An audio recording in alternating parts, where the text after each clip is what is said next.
There we go. There we go. Live chat.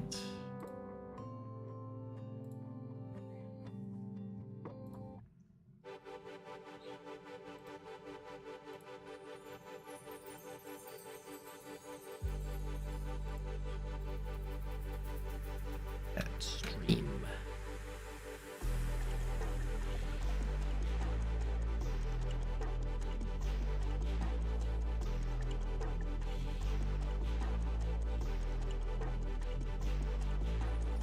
At stream spectators? Whoa, is that no longer an option?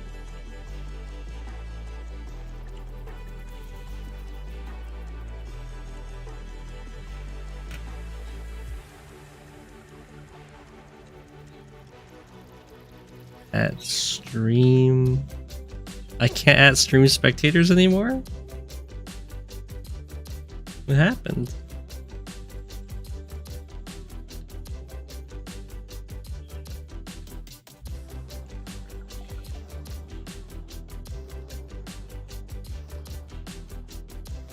Oh, no, I can. My gosh, am I just... No, I can't. I misspelled it, but it still didn't... Ah. I'll just post the link then. Am I right? Did I lose my mod in this? No, I'm still a mod. I don't know what happened. Yeah, I can't seem to add stream spectators. Oh, it just did. What?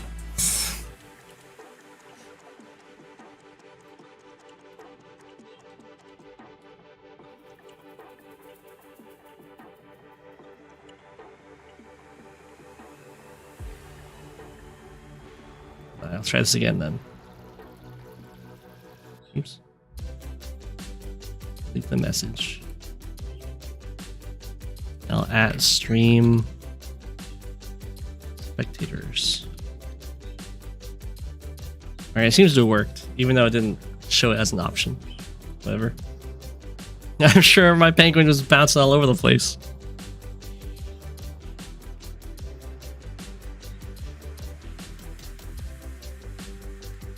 Stream expert Go7 strikes again. It's not the stream, it was Discord.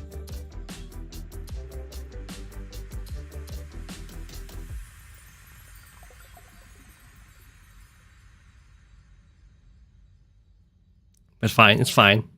It all worked out. You reached 1K, very nice. Ooh, Dubious Reginald was first.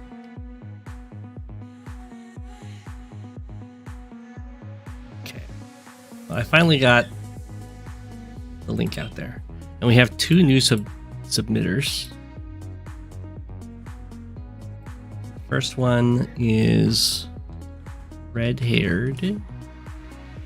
Wow, I just can't type right now. This is against Carlie.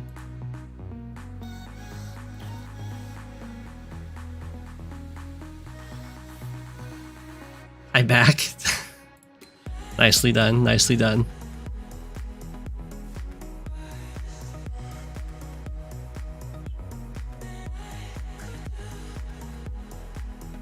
Sure, or any messages about game? No.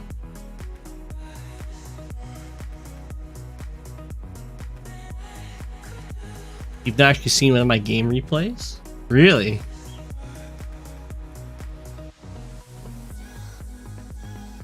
Move this back over here. Well, hopefully you will enjoy.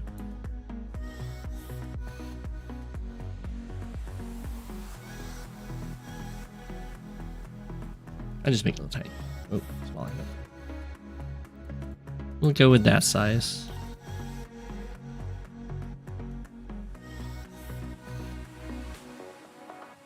The FTA video. I like that one. That was fun to make.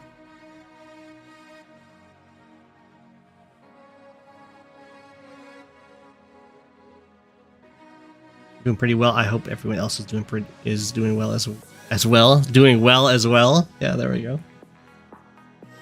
You're always going to root for Eagle.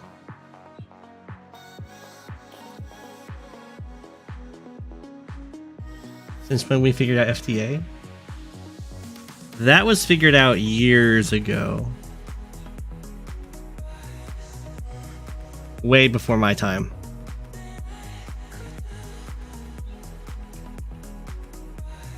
Max is the main pick on this map, that's correct.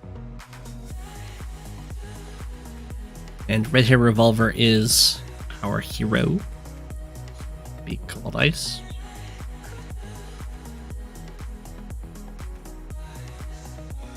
It's Yellow Comet. I do this because it's colorblind viewers.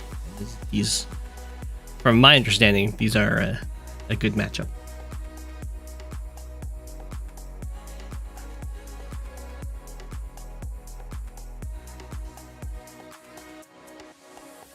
Yeah.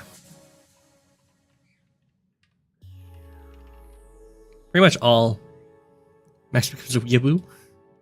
Pretty much all of the balancing around turn advantage in the map design is trying to make it so one player is always half a turn ahead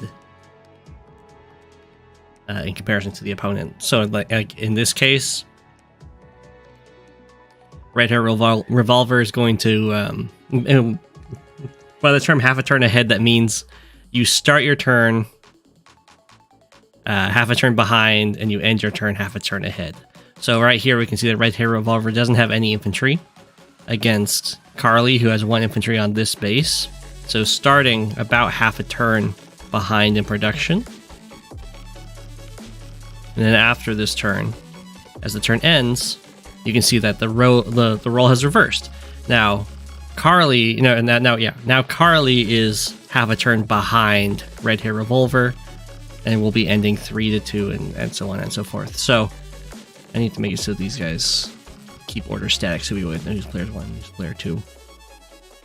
So it's balanced in that way. Both players are always starting behind by half a turn and ending ahead by half a turn. And that's going to be more than just the unit count. That's also going to be economically true, as having that extra infantry over player 1 means that player 2 starts capping sooner. You're about to win your first round. That's great.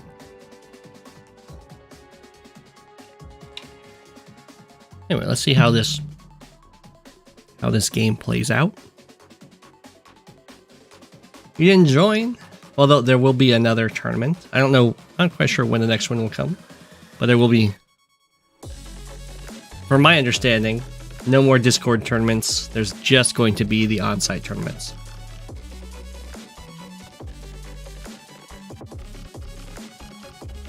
Okay.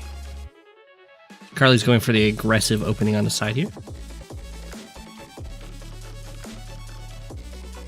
You got smoked by Lord Clefairy in the first round. Lord Clefairy's pretty scary.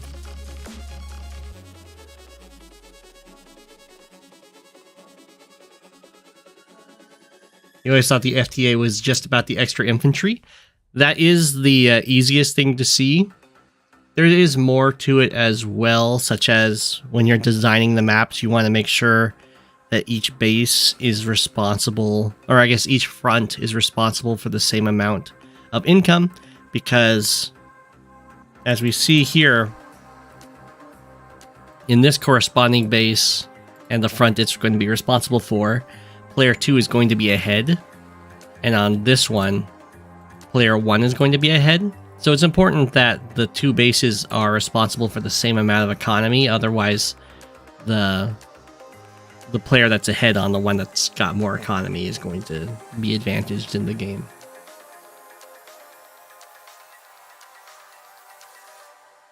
In high funds, you also get 1 extra city. That's right, to help balance that increased economy. And there's apparently been a trend towards even having that in standard.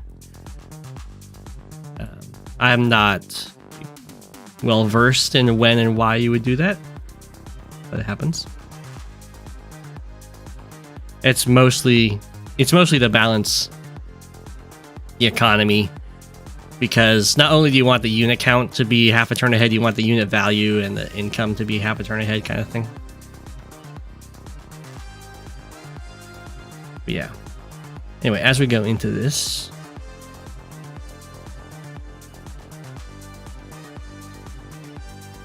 let's see. Okay.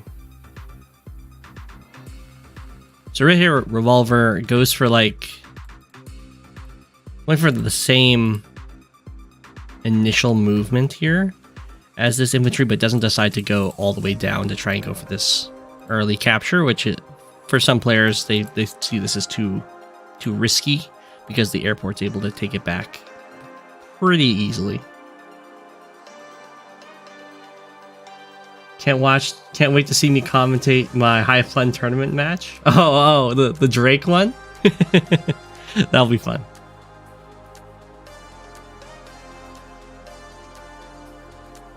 Okay, so yeah, Eagle went for the more immediate capture instead of the more aggressive capture, and Max is going to go for the aggressive capture here.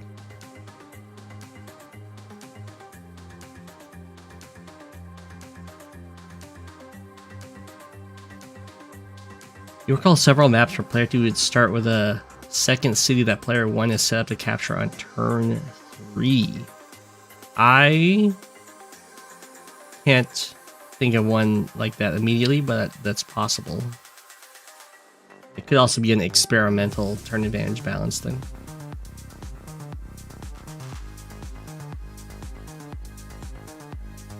Oof. Yeah, I'm personally not a fan of the starting city stuff, because it forces opening movements, and sometimes you have to skip them too if you want to be optimal. It's weird.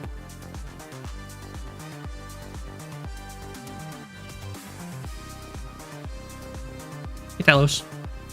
Okay, so no recon stuff happening from Red-Haired-Revolver here. And this is a good answer to your opponent going for this early captures to send 2 infantry over here, one to try and deal with this with copter support, and then this one to go and capture all these islands. It does mean you're going to have a weaker presence in the center here, but that's okay. Oh, never mind. Didn't decide to, well, I can always go for this capture and then go back over the mountains with the copter, but it looks like we're going for a very early artillery for Eagle here. Which is pretty interesting. There's a few places you can use the artillery. You can use it with, like, the initial infantry that you build from your base to do something in the middle, or you can kind of send it down into these choky areas where you can easily wall off with it.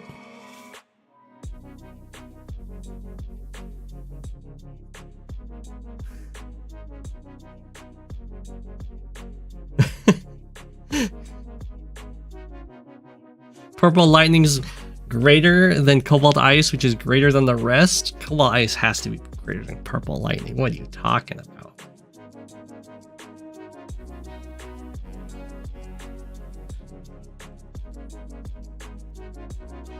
Okay, Max is going with early tank. So we'll see how this plays out. The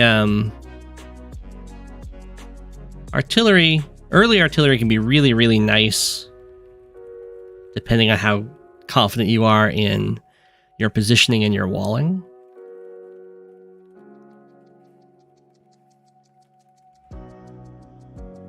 Ooh, you can see here that Carlie's going to be very aggressive in the center here.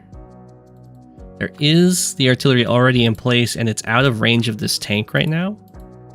So you can just kind of shoot this, and Red-Haired Prince can kind of get this kill, and then when another infantry comes over here, it's going to kill another infantry, and there'll be 2 infantry for 1 infantry trade, which is really nice, especially on 2 base, where unit count is very difficult to generate. or come back on. In this case, though, Red-Haired Prince actually join capped here to make sure that, and join capped and then blocked off the other tile that Carlie could attack from to make sure that this capture doesn't go down. There was a slight problem here in that should cap first so that you only need 4 capture points left in case you do get hit. It might not get hit here, in which case it won't matter, but should definitely do that first. And this does also somewhat counteract the loss of the infantry, because joining an infantry also brings you down an infantry count. It's just going to refund you some of the cash. So in this case, this exchange netted Red-Haired-Revolver a little bit of economy. 600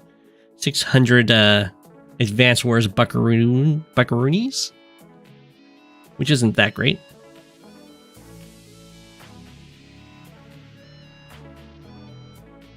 Penguins for the win. It was joined before cap, yeah. Is that a shame? Okay. So Carlie built a copter and then sent both tanks over here, so lots of pressure. And then did go in for this attack, which is pretty wild. So if the cap had happened and then the join, Red-Haired-Revolver would be able to get the city right now.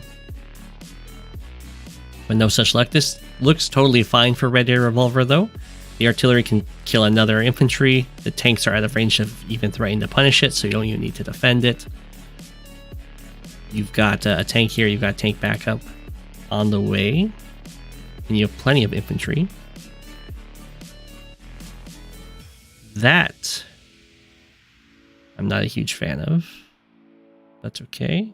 This doesn't reach, right? Yeah. So the artillery, I guess Red-Haired-Revolver just wanted to move the artillery instead of having it back here. 3, 4, 5, 6. And it's still out of tank range right now, so that's okay. But now the problem is that this city... So the capture was delayed by the 5 health infantry going in and hitting it. But it was only delayed by 1 damage, which means you have to completely kill this infantry next turn if it continues this capture. Okay, Carlie goes in, finishes off the capping infantry, so the capture doesn't happen. It will cost this infantry, so that will be an exchange of 3 infantry total for 2 because these joined together. But the city did end up getting denied. And this city is also going to go down. There's no way to stop that.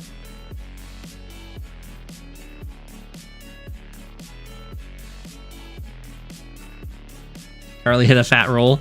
Yeah, I hit the like 30%. If you only have 1 comm tower, it's only about 30% or 1/3 chance to kill same type unit on a city with 2 shots. If you have 2 comm towers, it's 100%. Or I guess I should say, if you have 10% firepower, it's about 1/3. And if you have 20% firepower, it's 100%.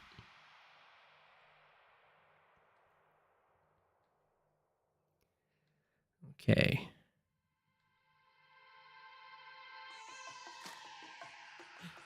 Red-Haired-Revolver is being very insistent on this. And moved the forces over here, covering with the anti-air, which is pretty important. Let's see here, 1, 2, 3, 4, 5, 6. So this tank, like this copter can come in. I'm not quite sure if it can kill this all on its own. It might need the 5 health tank, but then this tank can come in and hit this artillery. But I think that's fine because there isn't a good blocker for this tile to protect the copter from the anti-air.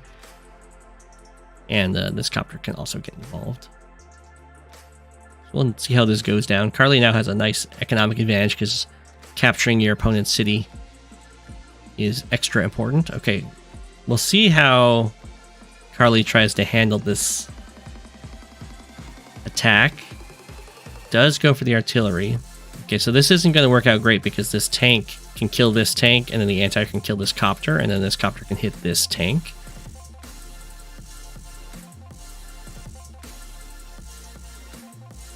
Doesn't get the 1/3 roll there. Very, very aggressive. If Carlie can kill off enough infantry or trade them out well enough, then this could still end up working out beneficially. But it's pretty hard to hold this city because it's only 2 turns from an infantry from this base from reaching it.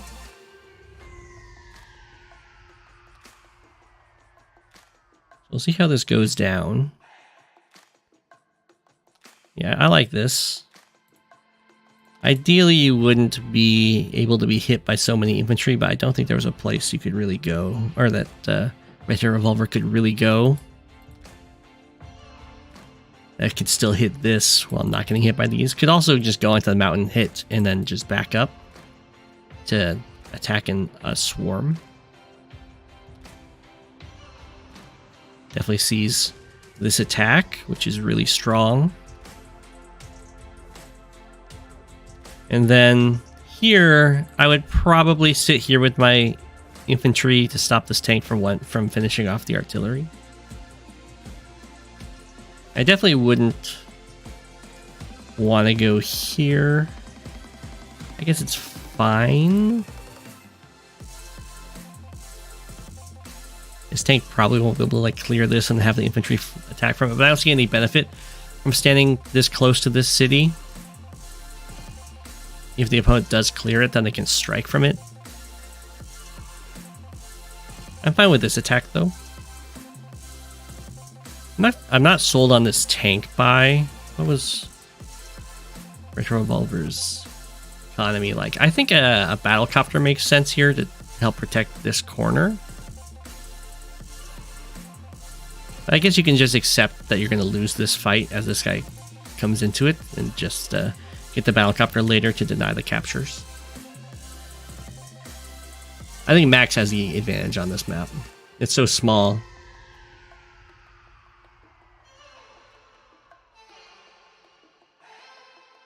But I would definitely favor getting a copter over a tank here to help bolster the unit count even more. And because Max doesn't really have a good answer to the copters right now. There's no anti-air, there's just a Max copter. Which is, a Max copter is really scary. The Eagle copters are scarier.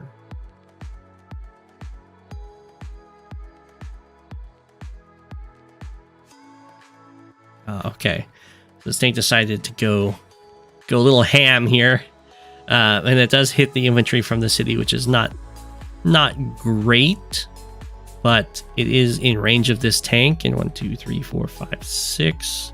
This copter will be able to. It can't wrap around and hit from here, but with the anti-air being able to strike, like this tank kills this tank, this anti-air kills this infantry, and then we have copter hits from here, tank hits from here.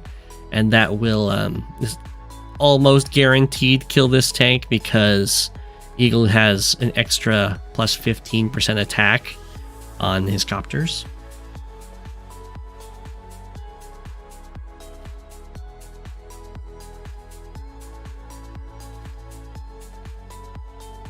Are there really more standard players than fog players now?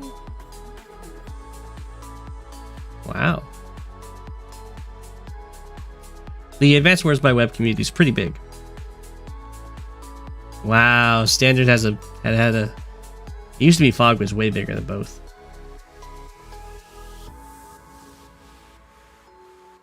You mean Fogless?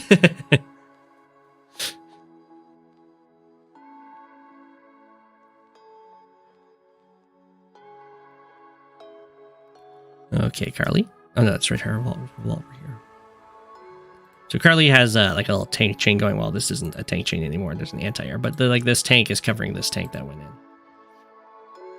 And Carlie's doing a pretty decent job of having units covering each other, which is really good. Okay, I don't know why this guy's moving up on this mountain. That's fine too. You can use this tank if you want. Yeah, totally fine. Okay, I get it.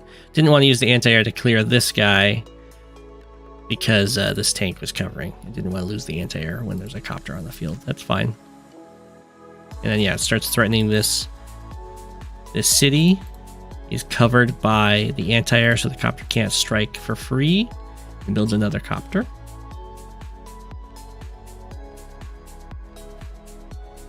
I'm not quite sure why Red-Haired-Revolver is retreating over here. I'm assuming it's because of this copter. It doesn't want to have to get kind of cut off.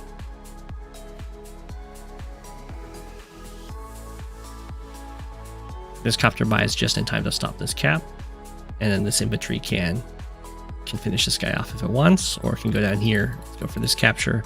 Maybe this guy's real threat is to go for this capture, even though it's 80 health infantry.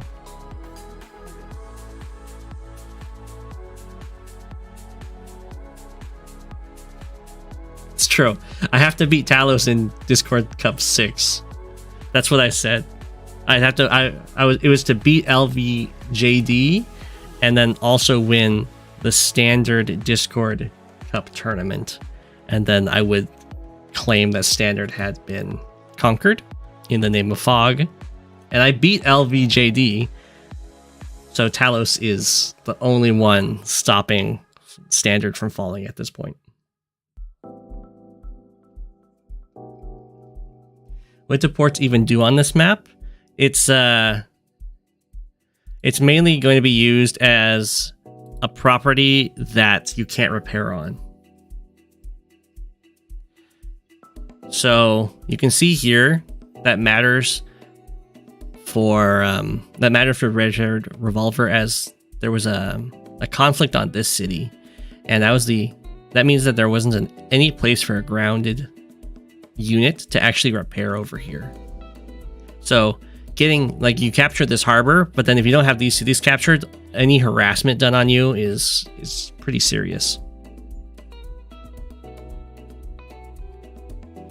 You could, in theory, also build from the ports, but I wouldn't recommend that.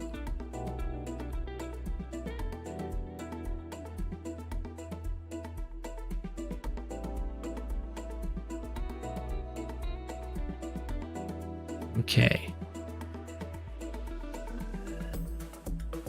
Carlie's got a little T going on here, or a sword. You can see this as a sword. Here's the handle. We got the cross guard and then the blade. This is the sword formation.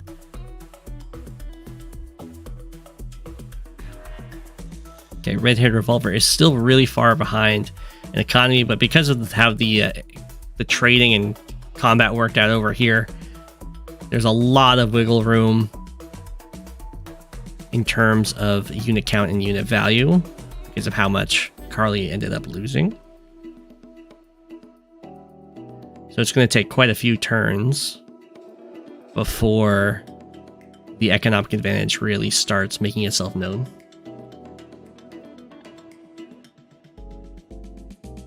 Which is part of why having the income advantage is not as good as having a unit count advantage.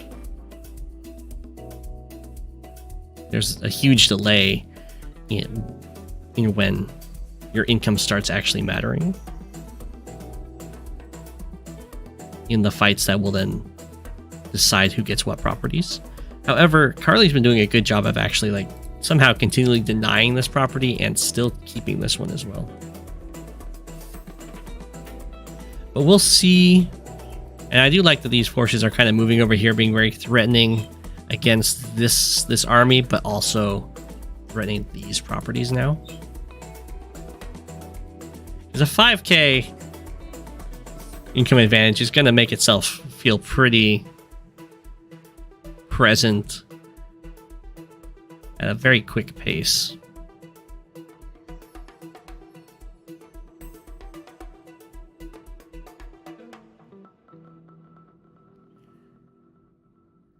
Ooh. So Red-Haired-Revolver takes a tiny step and then joins here. Which is weird to me because I don't know what this is setting itself up to. Capture? Because it's not going to get this in 2 turns. So I guess it was just trying to move it far forward while still being able to join. I would prefer the unit count. Personally.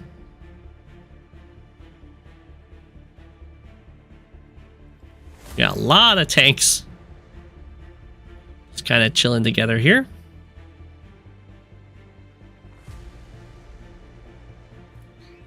This infantry is currently threading the needle of all those threatening zones. No longer. Oh no.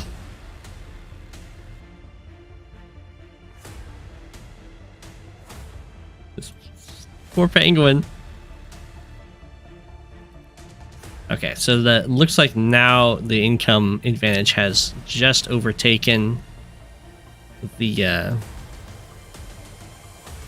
advantage that Red-Haired-Revolver got army-wise from this early engagement over here. Judging by the unit value and unit count.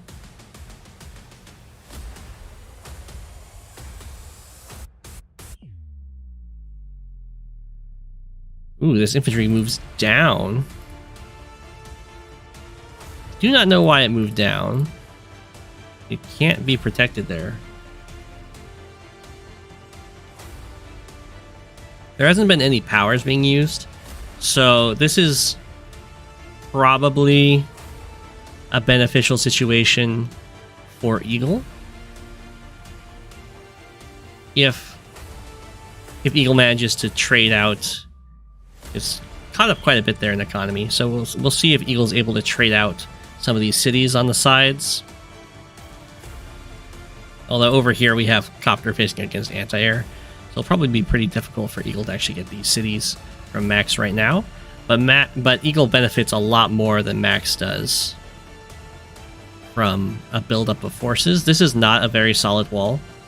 It looks a lot better than it is, but because these river tiles can be hit from copters, this is actually open to very many 2-hit KOs.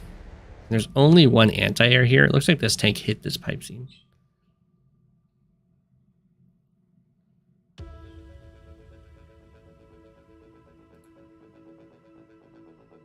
There wasn't an anti-air built, so this is very risky.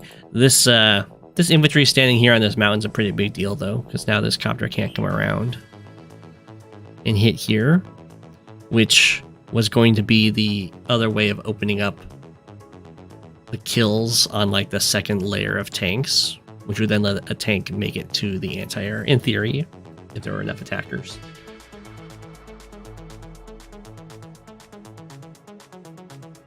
But Max does have the power. It can probably get a super as well. If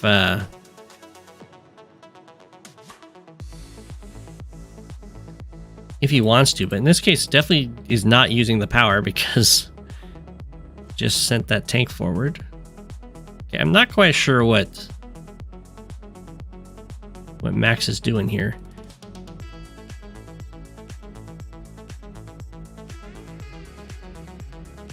So I wouldn't recommend going for attacks like that against Eagle.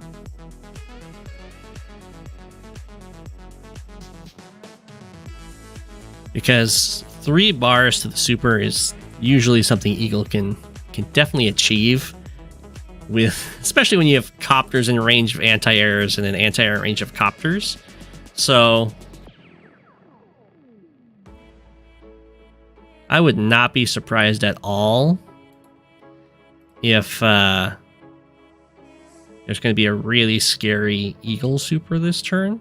I'm not quite sure why Max did such a light attack.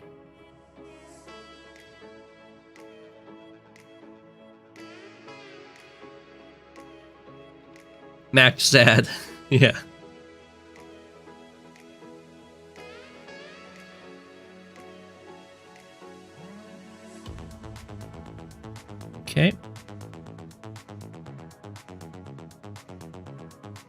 Yeah. See how much. Yeah, okay, we got the sacrifice going in here. You can see how easy it is to get the charge. You can probably just hit this copter with your copter and be happy. Just for the tank instead, that's fine.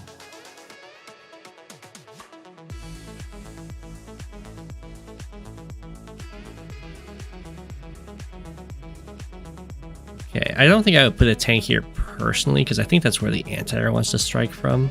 Or maybe the copter wants to strike from with the lightning strike turn. We'll see how this goes here. Sends the 1 health back, decides to use this guy to kill this off. Kill off that tank. Kill off this tank. 1, 2, 3, 4, 5, 6. I feel like an anti-air being built instead of a tank would have been better. Then you could have used this anti-air to kill this copter instead. And this one would reach the copter that had been here. Because I think there's going to be a surplus of tanks in this composition. Yeah. There is indeed.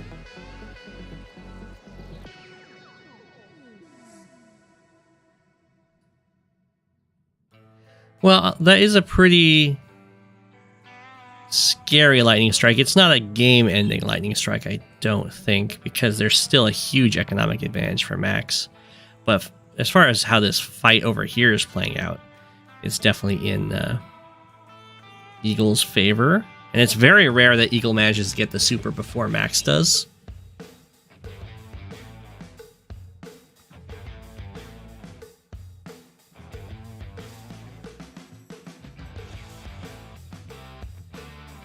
Well, I think this is definitely, I think, a newer player game. But it was very good to see the lightning strike and the sacrifices to get it.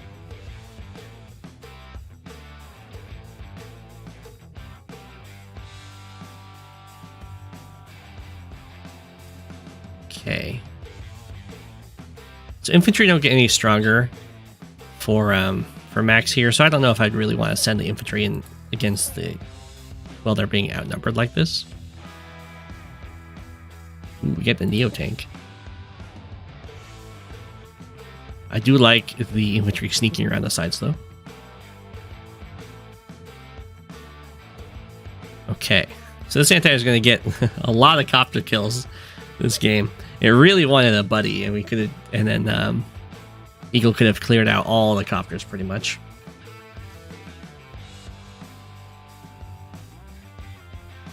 And yeah, the double layered copter against a single anti-air, so the tanks can't make it through.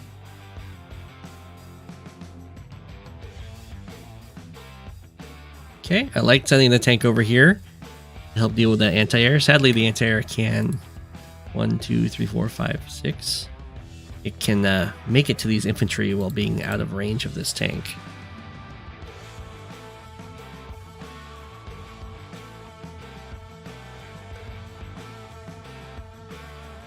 Okay. Whoa. I did not expect that. So here, I can understand not wanting to send the anti-air down here because there's like tanks staring at that tile. It's very scary. I'd much rather then, if that's the case, then attack this copter with this anti-air. And you can use this copter to maybe go after a tank if you want.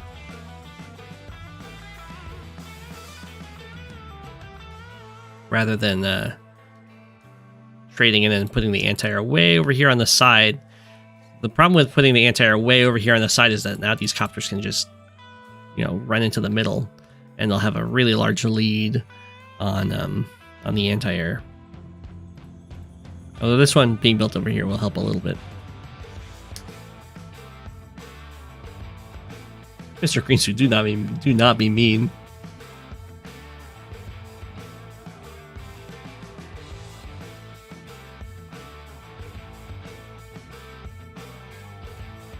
Okay. So Max has got Neo Tank coming on in here, beating up. So it's like it started with an infantry fight, and then Max's vehicles show up first.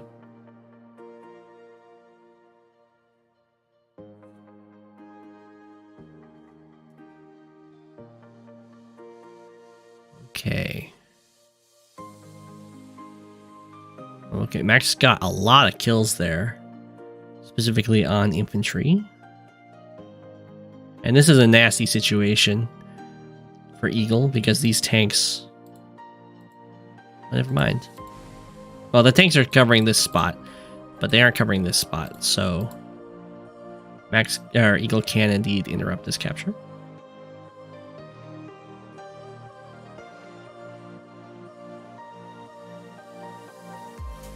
Okay, so I like the front shift that Max has done here. Eagle's kind of taken over this area, and Max has accepted that, targeted the only infantry around that could capture anything, and then sent everything to another front, which is a very good strategy.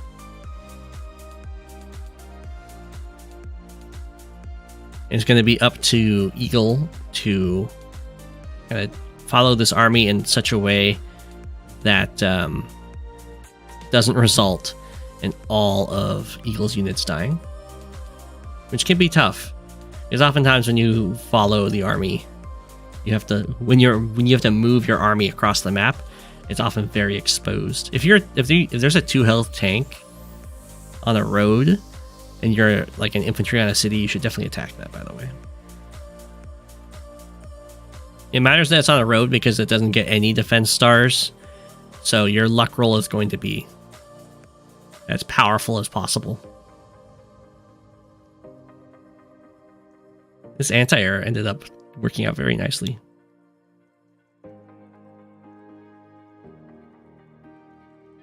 Okay.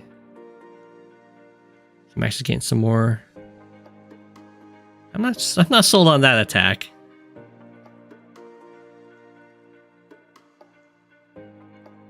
Okay. Well, the good thing for Eagle here is that both of the copters are... Oh, no, this anti-air is way down here. I guess it's going to lock down this airport. Both of the copters are kind of going to trade it out very easily for Eagle, and then Eagle just won't have to deal with copters anymore, which is really nice. Well, Eagle himself has to build a copter here.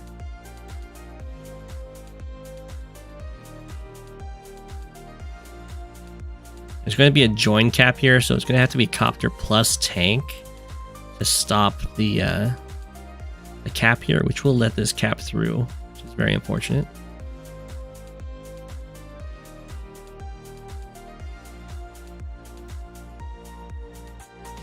Okay. Very nicely.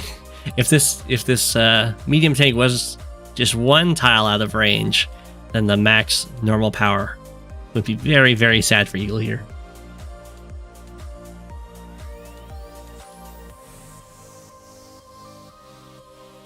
How does Max Neo do against Eagle MD on HQ?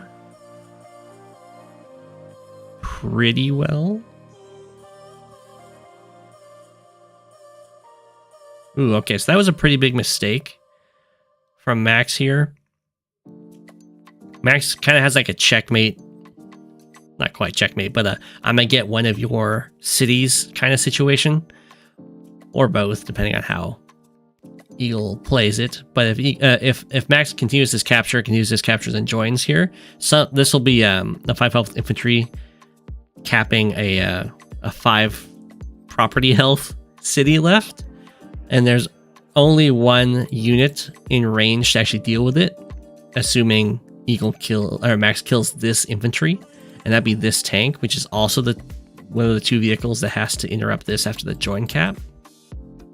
But because Max goes after this infantry on the harbor instead of this infantry on the city, this one's going to actually heal up because it's on the city. It's going to heal up to 3, and it will be able to strong enough to knock this down from 5 down to probably 4. Oh, never mind. Max is like, I don't want the city. If I was Max, I would definitely want the city. because you're getting kind of close to just winning by capture victory.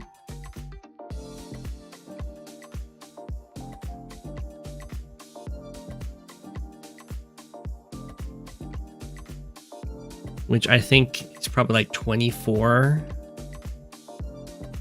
maybe 25 properties is the capture victory, so very close. Can Max base lock Eagle now? Oh, you mean yes? You could go Neo Tank hit. You can't base block. You can clear the base. Oh, you could use your power. Yeah. So Max could use the power to clear the base and stand on it with a unit. That's a pretty exposed position, though.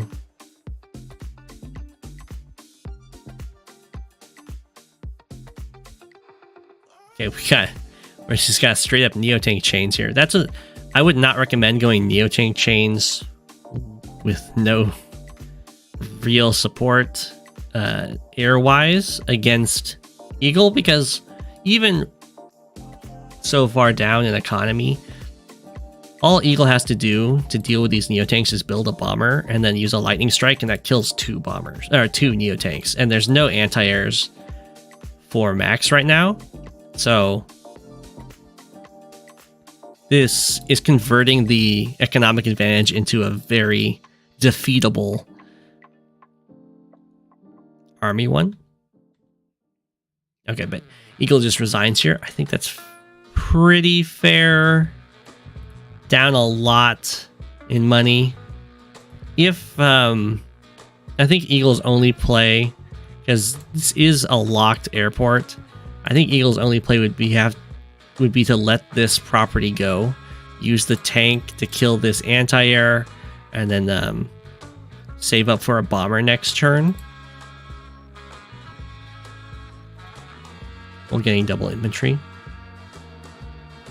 Max did a really good job of controlling economically that game. But Eagle had some... I liked Eagle spotting the lightning strike. I think the lightning strike could have been better. And for that kind of thing, usually you're going to use the move planner. But I did like that Eagle did spot that the lightning strike was on the table. And I think that this was almost a game-losing play for Max.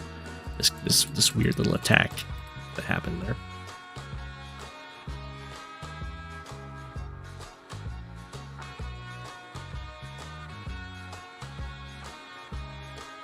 Max could also use the normal power and attack the tank with both tank and AA there.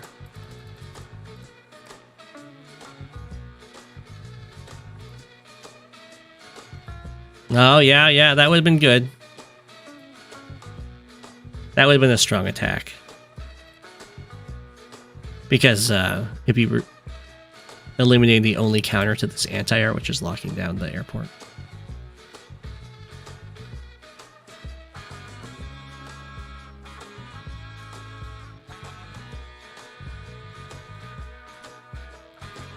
I mean, that this was definitely a very good game for learning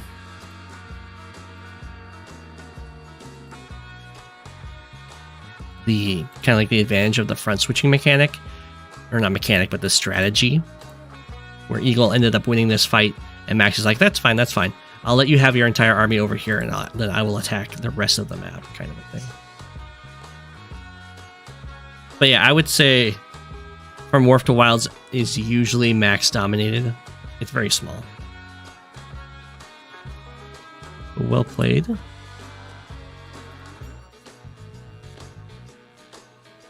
And then the other new submitter here, we got Jkjkpop, who is not the submitter. The submitter is IPlayDownATier, who is, as we see here, playing down a tier.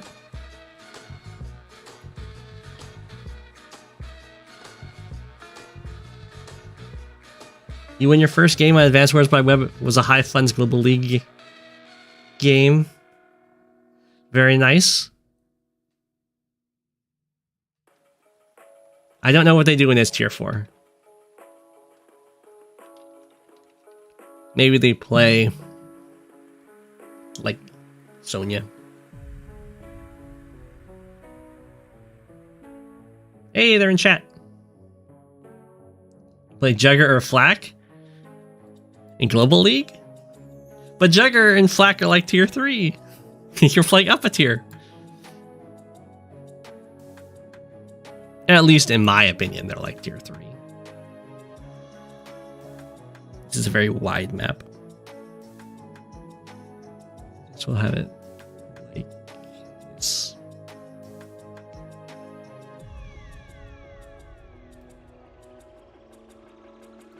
Both are banned in Global League and are amazing. Whenever you see this map, you think it's Celeste at first. Yeah, this is Scorpion Operation. There was someone, I don't know if they're still on the Discord, but they were like Strawberry, and she would just play this map. I imagine she's quite good at it.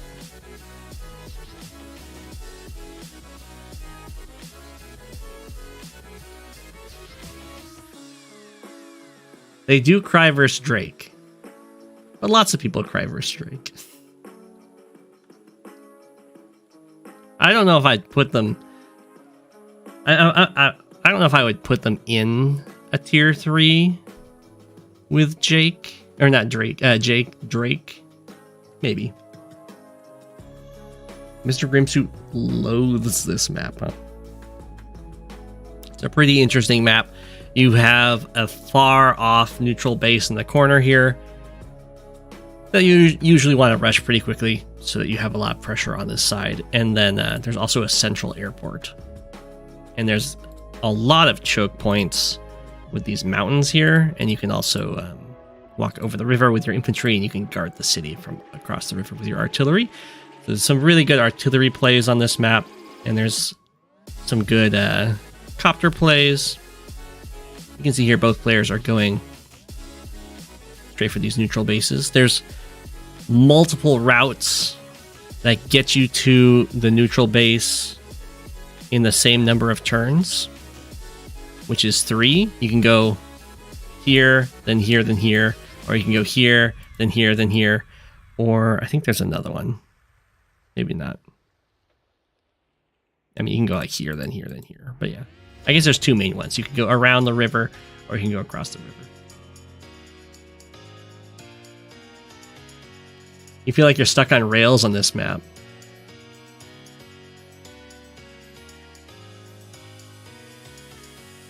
Has anyone accidentally moved their black boat off their capital, off their HQ in order to infantry boost, and then realized what they did?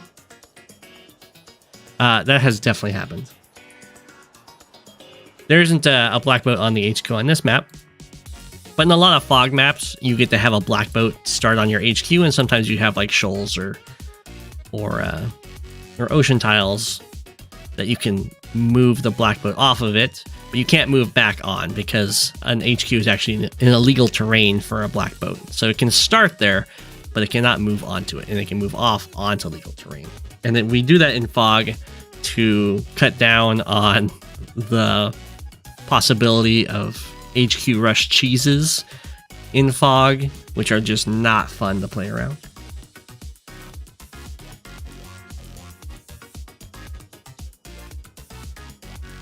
It's one of those mistakes you only do once. Cough Sami, cough, yeah. Sami, sometimes Drake, Sturm. Usually Sami and Sturm are going to be the ones that are the best at the HQ cheeses. Oh no! So this is not one of the routes that will get you there in 3 turns. You need to step onto this mountain so you can then step across the river and onto the base. If you just spend the one tile movement onto this river, it only gets you to there next turn. So this will cost... It's actually it.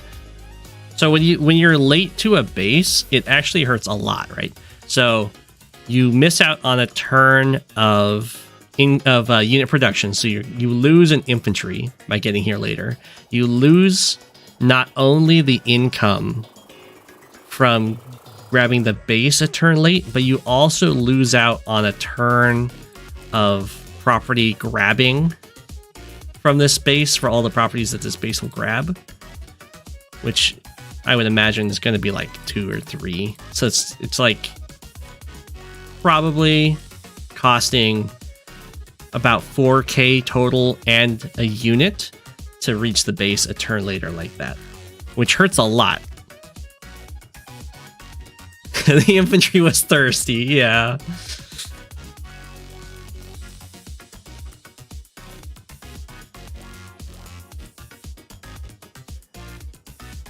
So this will be really good for IPlayDownATier, who is, their main is Mr. King of Nerds.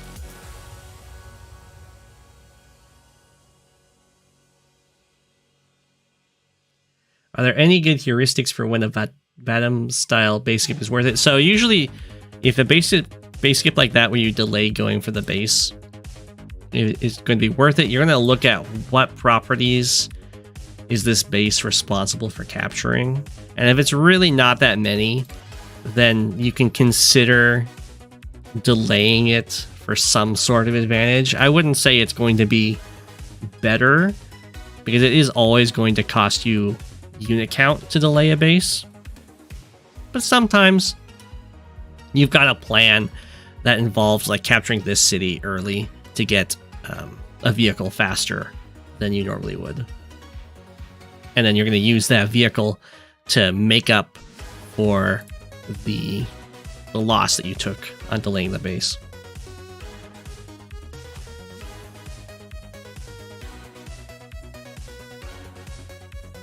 Look at your average game days. Base skip all you want if you're about to reach your normal win-loss days limit.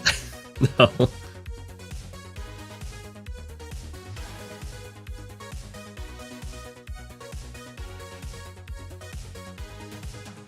But especially when you're learning the game, I would just not ever base skip.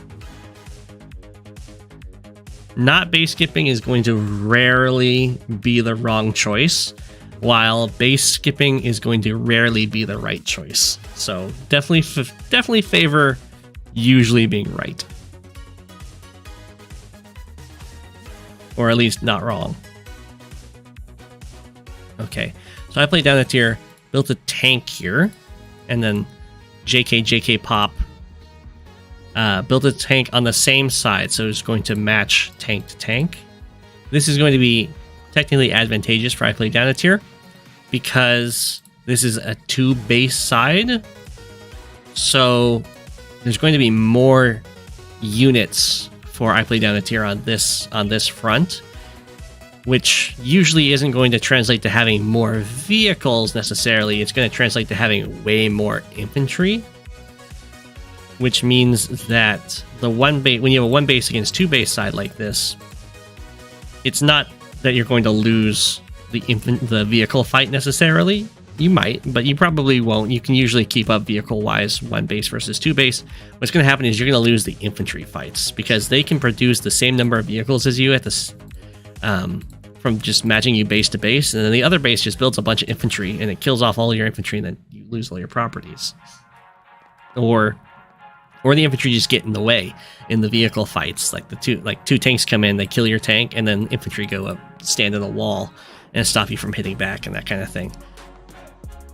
So this is usually advantageous for, in this case, IPlayDownATier, having the vehicle buys happening 2 base against 1 base.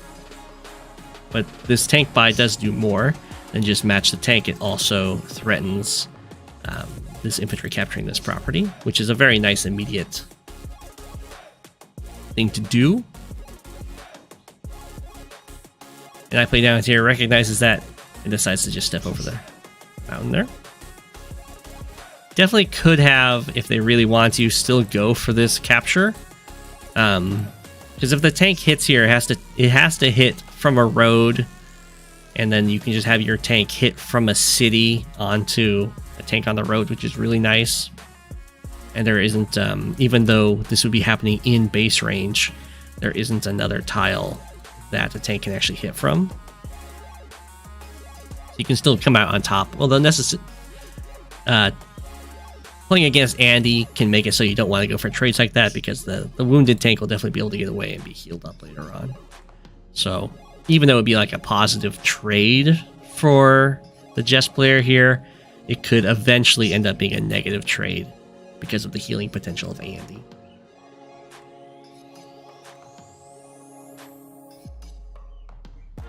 Yeah, you were scared because of the one turn for base, yeah. I do like the artillery on this map. This like choke point area is really hard to deal with against artillery for either player. Like artillery can attack it from across the mountains over here. It can also defend from the mountains, which usually makes it so this city, once it's captured, is very hard to take back for either player. Ooh. In this case, though, IPlayDownATier built the artillery over here and decides to send it into the middle. I don't quite understand that move. It's not really guarding anything. It could be that IPlayDownATier is thinking about a surround play on a future turn. So if like this tank goes off to the left here and this infantry goes somewhere else, and then this tank hits from the forest here, IPlayDownATier can keep capping and then move an infantry here, move an infantry here, move an infantry here onto the road, and then the artillery can come up here and this tank will be completely surrounded. So we'll see.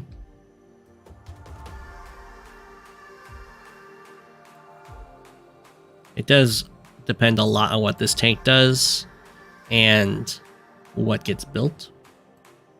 Okay, so it doesn't work anymore. Now it super doesn't work because you can't get a full surround. But it was a nice threat.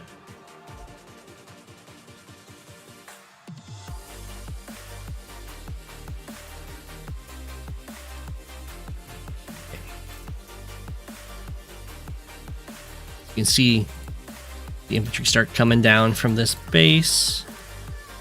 It's going to stop Jkjkpop from getting this city. Going to use a tank to do it too.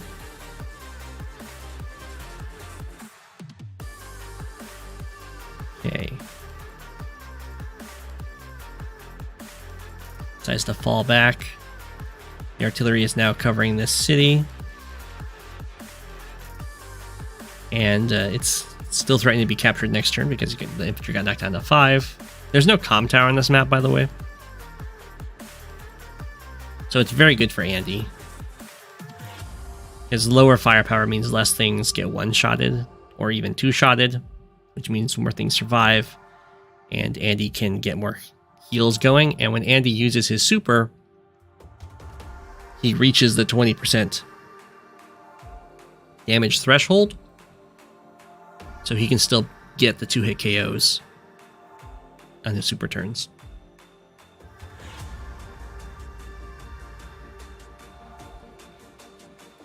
Yeah, IPlayDownATier is focused a lot on the center here. Moving the artillery towards the center rather than using it on the right side is a little questionable to me. But it looks like they're gonna trade sides and be happy with that. The main thing that I'm mostly concerned about is that this city over here is not IPlayDownATier's, and while this one is Jkjkpop's, and because these ones are so hard to take, I imagine, especially in this situation, where IPlayDownATier doesn't have anything that's stopping the capture now. There's going to be two properties that Andy's going to have above Jess here, which is a pretty big deal on such a small map.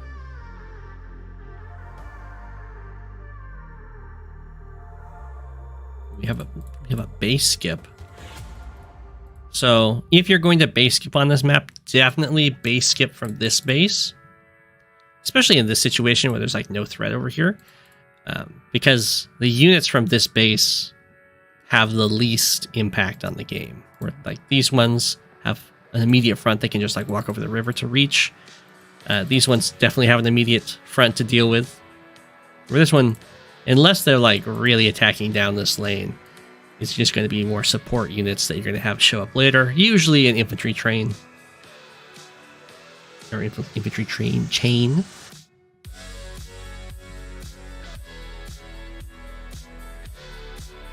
Oh, you don't like the anti-air buy, huh? I mean, there is a copter. So I'm okay with it. And the anti-air can still kill infantry to break walls.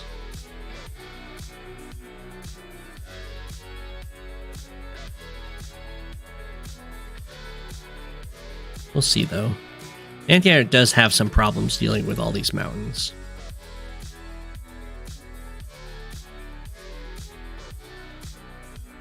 Another copter. Here comes some more artillery. Okay, it looks like IPlayDownATier is going to start trying to take back this area after just really wanting to get this city, I guess.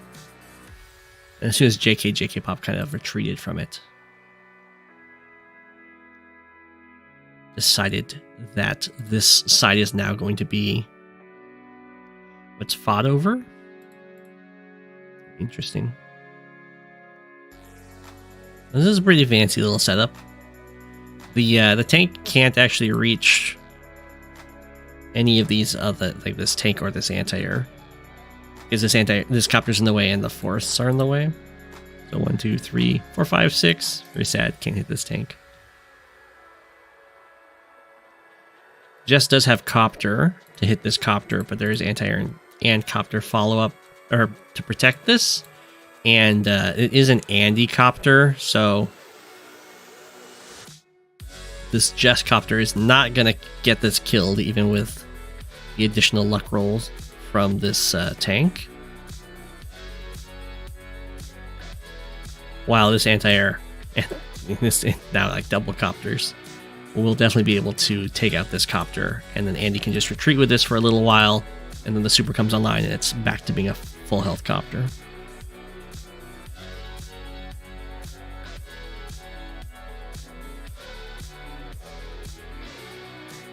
Okay, I like the attack over here from IPlayDownATier.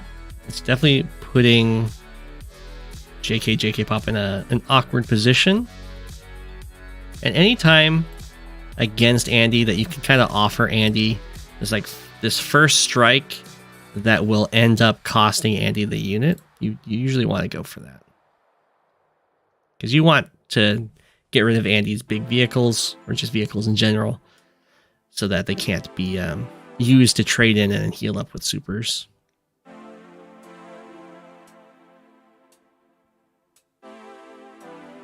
I doubt Andy's going to go for this hit, but, you know, it's fine to leave it open against Andy. Provided you're sure that you can kill the unit in response. Okay, never mind, Andy does go for the hit. I would not recommend that.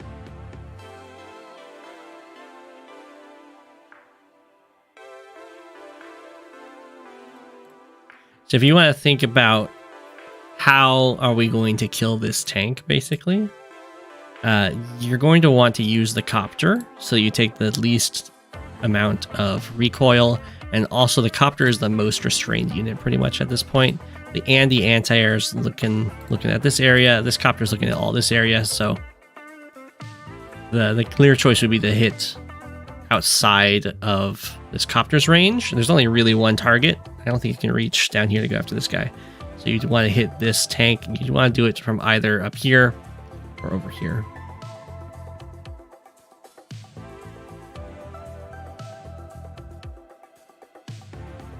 Okay.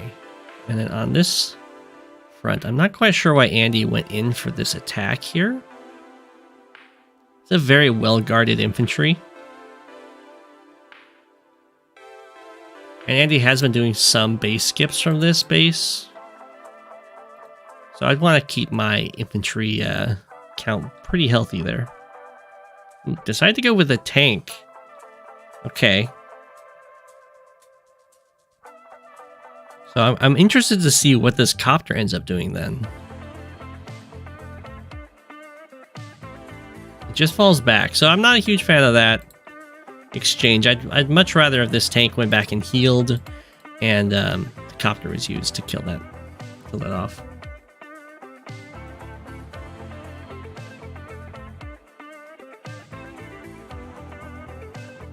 If you always predict wrong, just predict the opposite next time.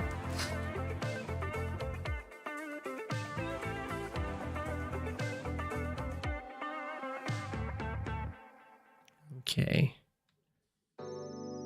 Whoa. Joined the infantry together. I'm not quite sure why.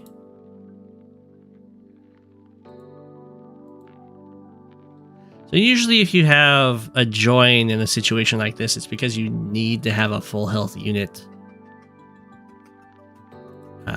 blocking that tile.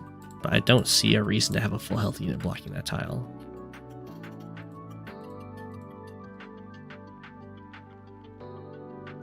So I'd rather just put like an infantry here to heal up.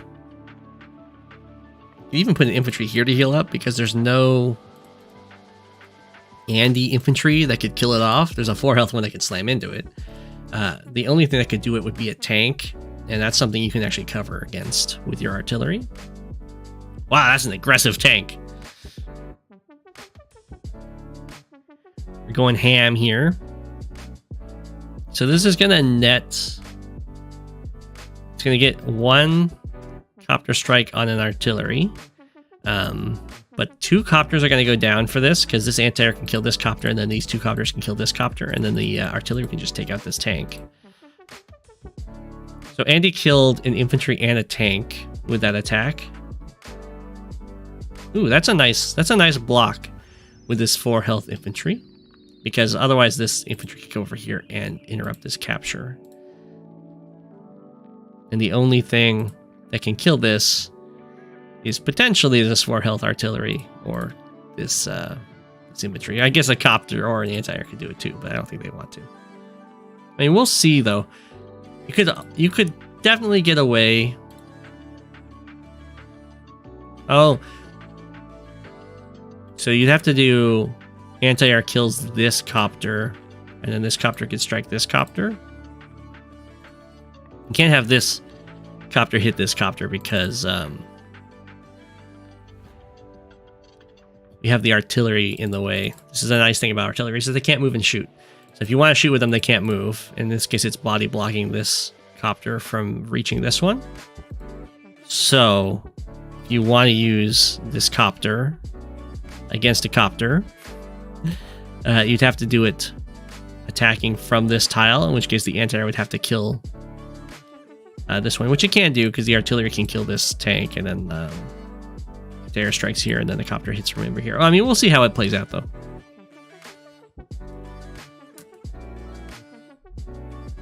Cannot interrupt with infantry because it's Jess, and he's going to Andy super. That is true that you won't necessarily actually get the interrupt in this situation, but you'd also be putting the pressure on Andy to use the super when you kind of want Andy to use the super. Or, I mean, you can put the pressure on Andy to use the super, instead of being like, well, Andy can use the super whenever Andy wants to use the super. Which is not what the kind of situation you want to be in. Okay, so the artillery did go for a kill on that infantry. Okay, so I don't like this attack. Looks like we're just going to ignore this copter. That's fine.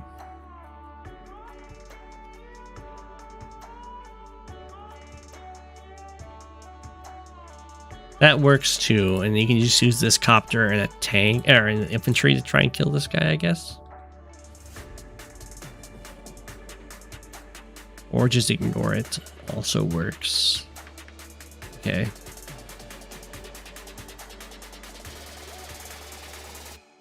I'm not a huge fan of that. I think I would definitely have the copter hit this tank.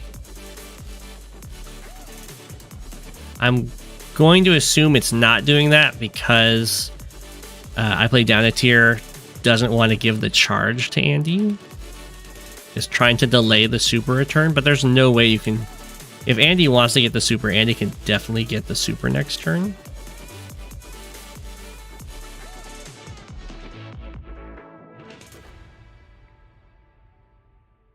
And you would be knocking it down below 5, so it would matter.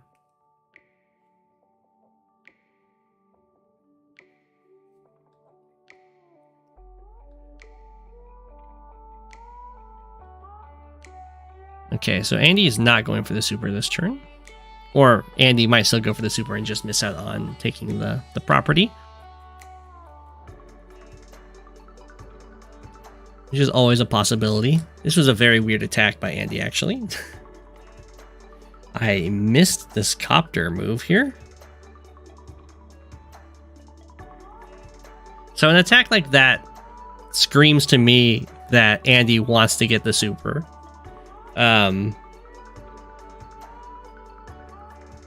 Because it's just getting a tiny bit of charge while immediately putting itself in danger of this anti-air dying just dying next turn. So you'd only, in my mind, you would only do that move if you were trying to get charged for your super. If you're trying to get charged for your super, then definitely wait on your captures. There is like a breakthrough over here. You can kill off this tank.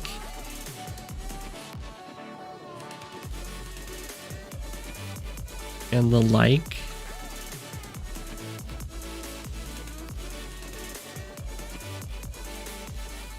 Okay. Andy does not get the super.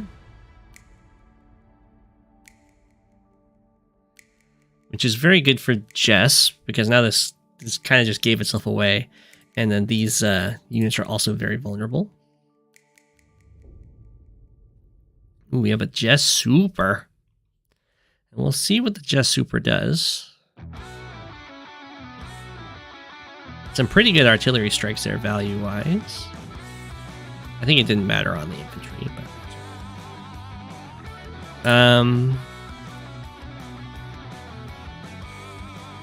if we go back here, right now this copter doesn't have target. It looks like what's happening here is Jess wants to use this anti-air to try and stop this capture. But because this copter doesn't have a target, I think I would prefer if it was used to hit this copter, and you can just move this artillery to heal instead. You can go like infantry to kill off this infantry, and then that opens up the two sides to kill the copter. You can go copter if you want. If you wanted to use the anti-air for something else.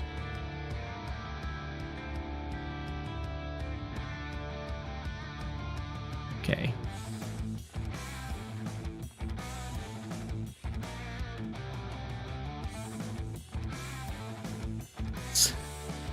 The tank lives.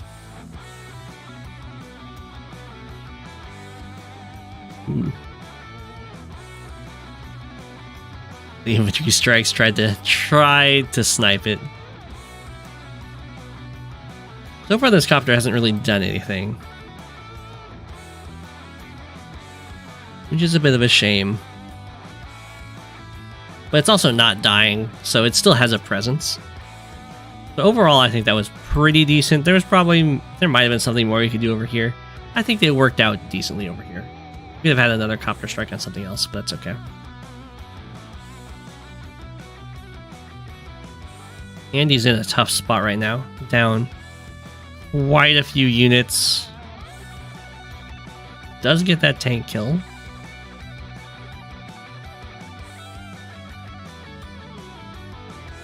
This copter is in range with these other copters, while not in range of this anti-air. A little bit of a problem, because that can... Ooh, these guys just stood in the line. Wow.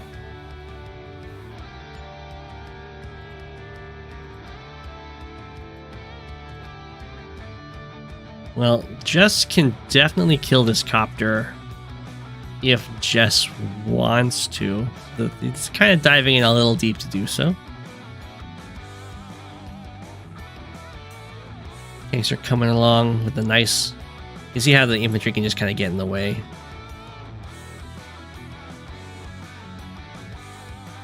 stopping vehicles from hitting vehicles.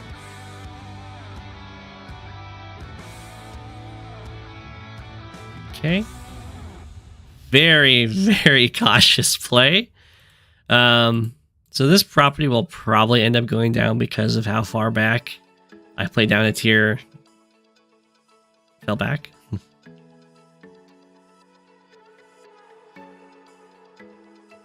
Ooh. This is a very crafty move from Jkjkpop. It's looking like it's threatening these properties, but it's actually threatening the HQ because of the +1 move on the super.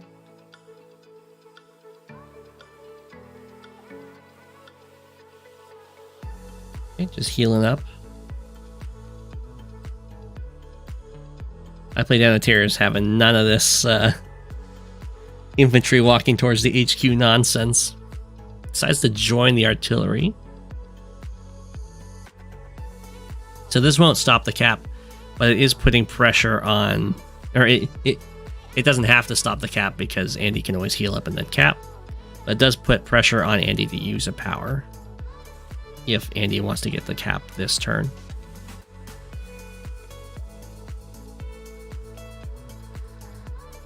While having an infantry wall protecting the vehicles from the first strikes here.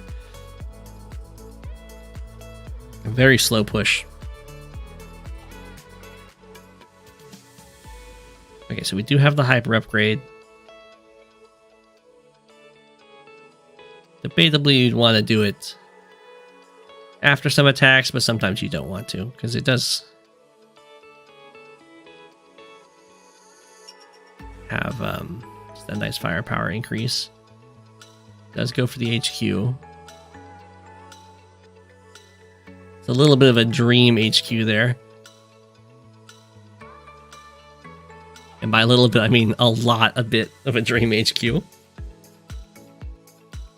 The scary HQ caps that Andy can go for are when Andy has the power available, because then you have to knock the infantry down to 4 or less. Otherwise, Andy can pop the super and just take your HQ.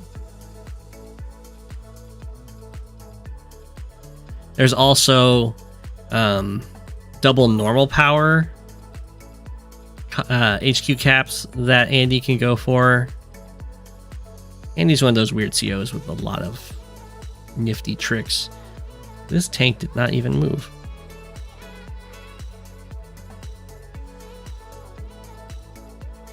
Okay. So definitely feel free to use Copter. Usually when you have Copter tank available, you hit with Copter first and then tank, because Copters take far less damage in the retaliation. But it might not even work as a Jess Copter anyway. That's fine.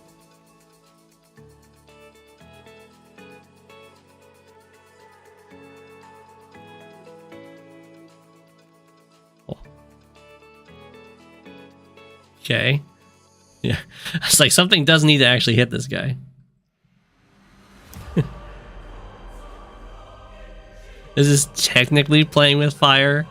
If Andy could sack enough stuff next turn in order to get another super, then the game would end.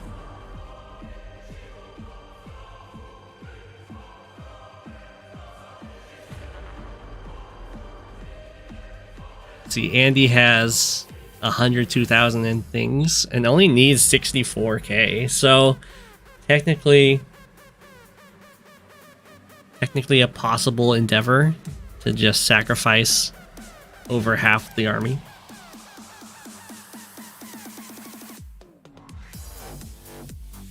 You can't blame a guy for dreaming. It's true. It's true.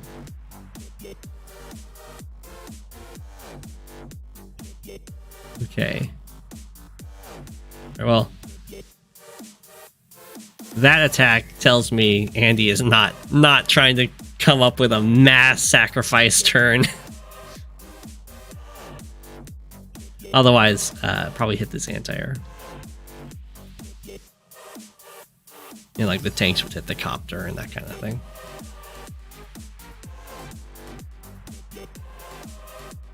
The thing that is benefiting Andy here, for if there was going to be some sort of mass sacrifice turn, is this medium tank.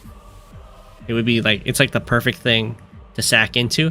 The other thing that Andy would really have wanted if there's going to be a mass sacrifice turn is to not have those copters die on Andy's power turn, and instead have them available now to sack into anti-airs.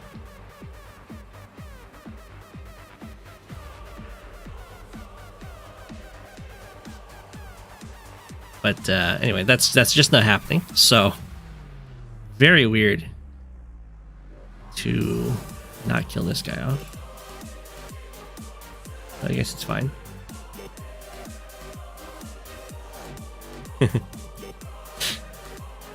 Doesn't even decide to continue with the Jkjkpop kind of threat. Tries to get the as much damage as possible off.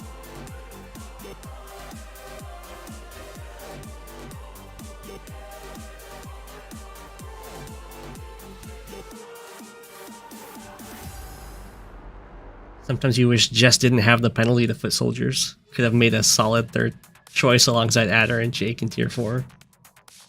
If she didn't go up to tier 3. Yeah, I think she would probably be tier 3. I am my own penguin self. I am Go7, king of the penguins.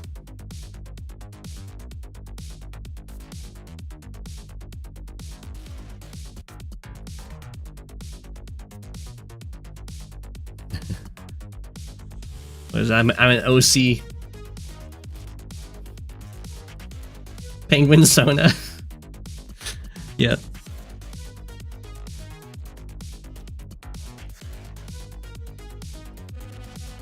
Okay. Copter diving on in there. There's a lot of anti. There's double anti here to deal with this one copter. And he had a lot of fear of that copter. You can see how much charge Andy is getting from all this. So in theory, if Andy had been able to sacrifice those same forces, which is really hard to do.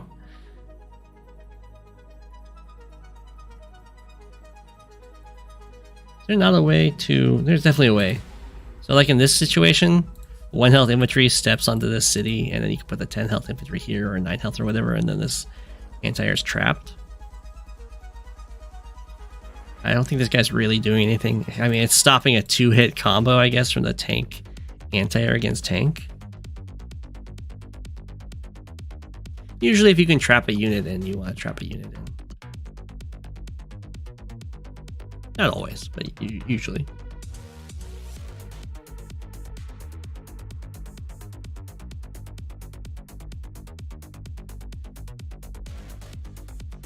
Should be over now. The game is looking very much in Jess's favor right now.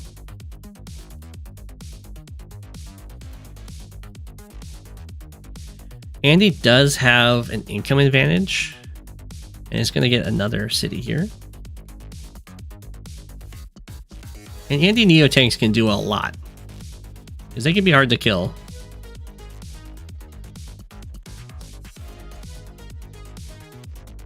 So we'll see.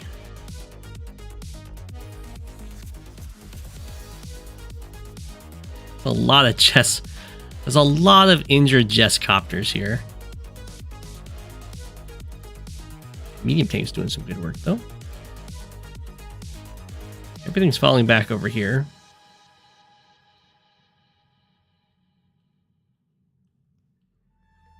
Okay. Well, if everything keeps falling back, then Andy... So aggressive. Anyway, if everything keeps falling back, then Andy will, like, Andy's economic advantage here is going to start mattering a lot, because what a weird attack. Why would you do that?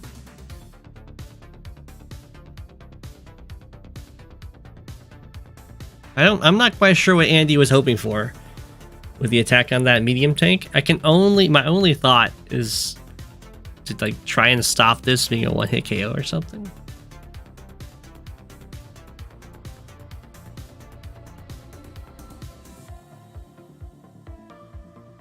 Okay. The aggressive units are getting picked off.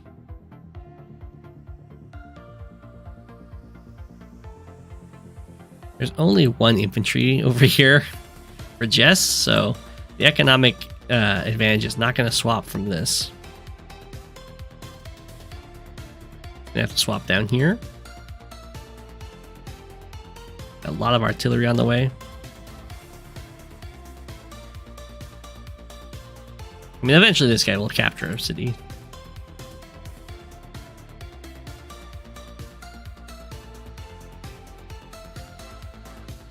Okay. So Andy's really far down unit count wise. But Andy is a CO that can make really big unit count comebacks by utilizing really big boy units that just don't die, and getting a lot of value healing them back up.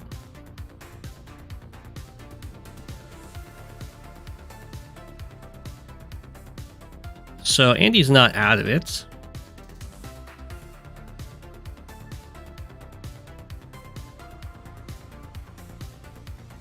Okay. I would probably, in this situation, I would swap which unit I have. I'd have the infantry down here and the tank here, so that the artillery is covering the tank rather than the infantry.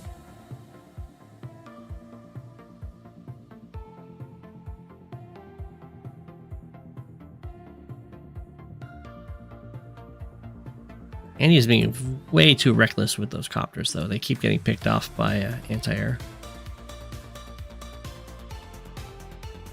Okay, so IPlayDownATier's answer to the heavy vehicles looks like it's going to be artillery spam.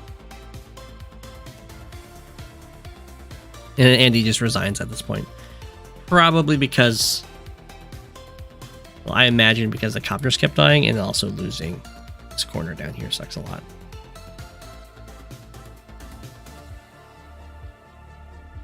The Neo tank going for the Jkjkpop, yeah.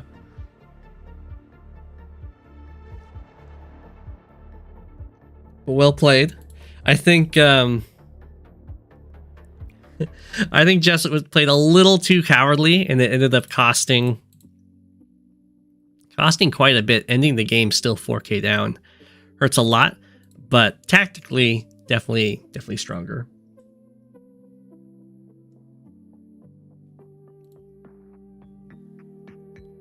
I mean, this is a tough game. It looks easy.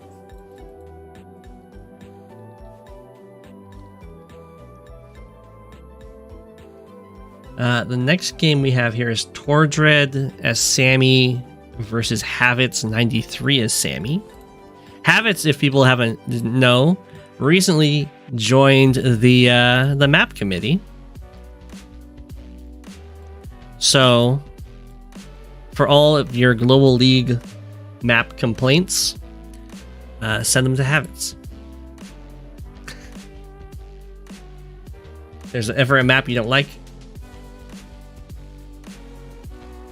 you can find him on the Discord and just send him all the comments. But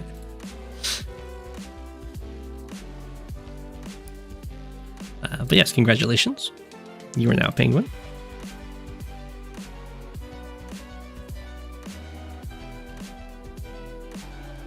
For those that don't know, the map committee is made out of community members, and they are the ones that decide what maps get put into Global League. They're also the people that decide what tier a map is. A map can be from C to S tier, I think. And then S and A tier are the ones that are most often considered for Global League rotations. They're also the ones that tag the maps. They're going to be the ones that decide whether or not it's a standard map or a fog map or like a live map or like just a casual map. The curse of the casual tag. This is in the Silvera CO Elimination Tournament. Oh. Did you guys both decide then? to play Sami.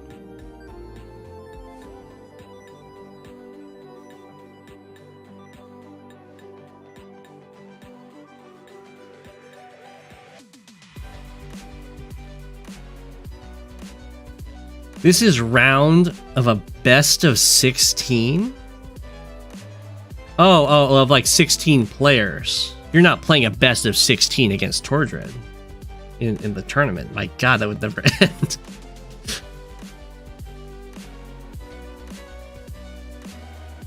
Gotcha, like 16 player. Gotcha. So in this tournament that Havits is talking about here, best of 3 is already so long, it's true. The way this works is in the entire tournament, you can only play each CO one time. So in this case, both Havits and Tordread decided to play Sami. And this will be their only time playing Sami in the entire tournament. I believe backstabbing, you can negotiate with your opponent for which CO you'll want to use. And I believe backstabbing was encouraged and done by a member of the chat, currently Talos, who I believe backstabbed Havits, actually. Is that right?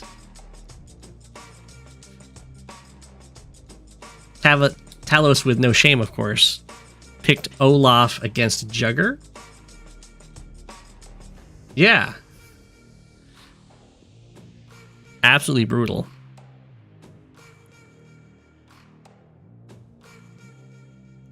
Now, this is not a tournament I'm involved in. But, yeah, backstabbing was encouraged, and Talos took that to heart.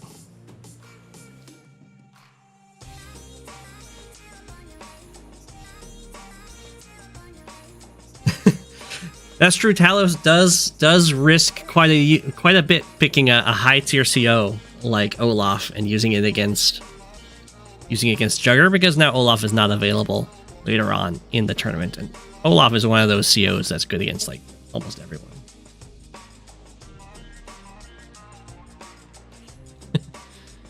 Okay, let's see how these players are using Sami.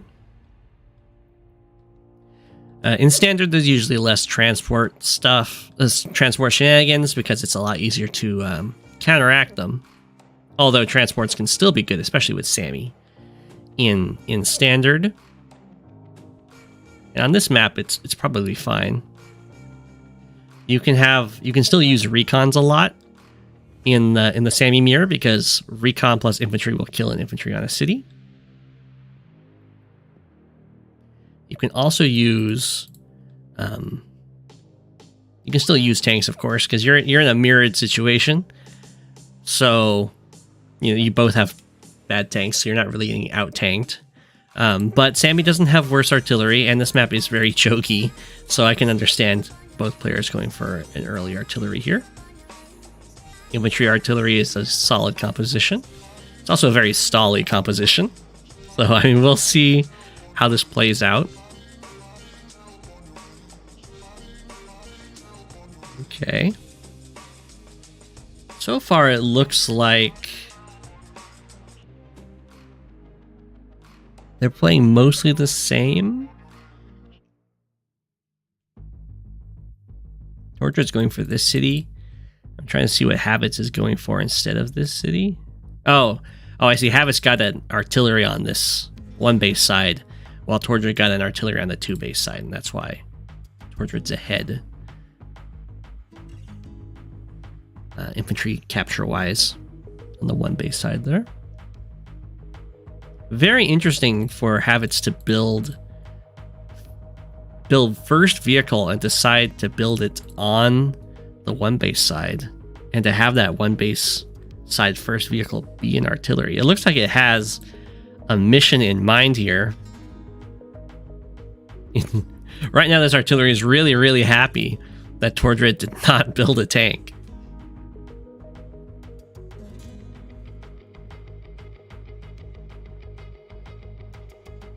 The map has contested airports, yeah.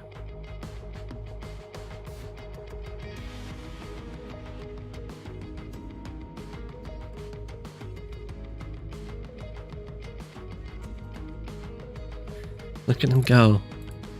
Look, the artillery is covering these 3 cities. Wow. Tordread's like, no, I don't care about this guy. I'll build a tank over here to deal with this anti-air, and I'll just double artillery. I don't understand this artillery buy personally, but I'm sure Tordread has some wicked plan in mind.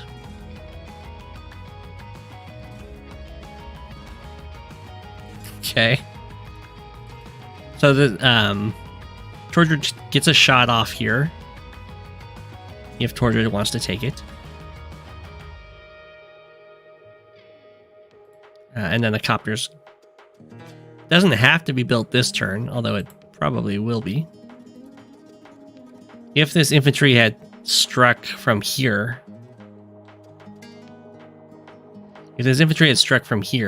then this copter would be a forced buy, but I guess there would be a double infantry attack available on him. It'd be a forced buy because the infantry would be able to step onto the airport.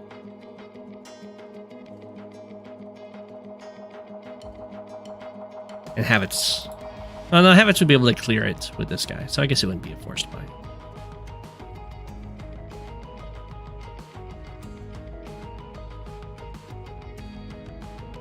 Okay. So this anti-air is locking this down.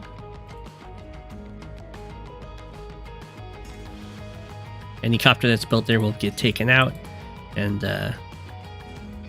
while you would be on a road, which isn't great, the tank won't be able to one-shot you. So it would be a positive trade for you in a big way. Habits charging forward. Still goes for the 2-hit. The double hit on this guy. Does go for a copter,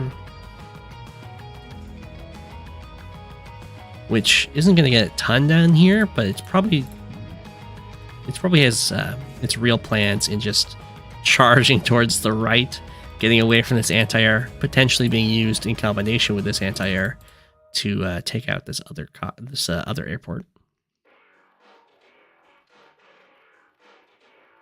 Okay. And here's, you can see the problem. Oh my gosh. The problem for Sami here, when you're building vehicles from your one base side, this is a problem for everyone, but it's a huge problem for Sami, is that you just run out of infantry very quickly. So there's only 3 infantry really on this side anymore, and this property still is not captured. And this one is looking like it's going to be pretty contested too.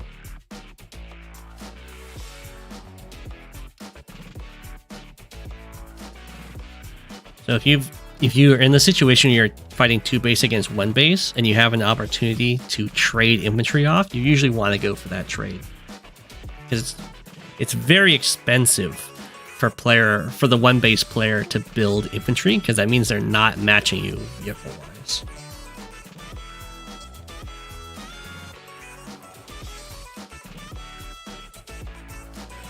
Is there a ranged unit that can hit air? There's 3. If only artillery could hit air, yeah. There's missile. Pipe runner. Yep, pipe runners can hit everything. Except for stealths when they're stealthed, and subs when they're subbed. Subs when they're subbed, yeah.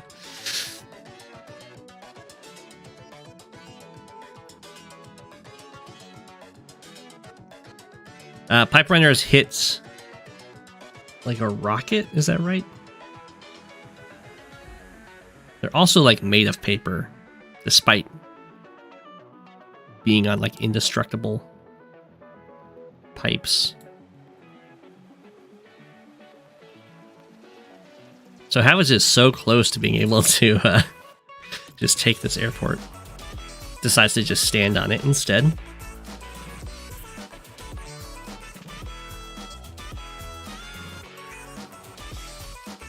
And yeah, the copter's like, I'm out of here.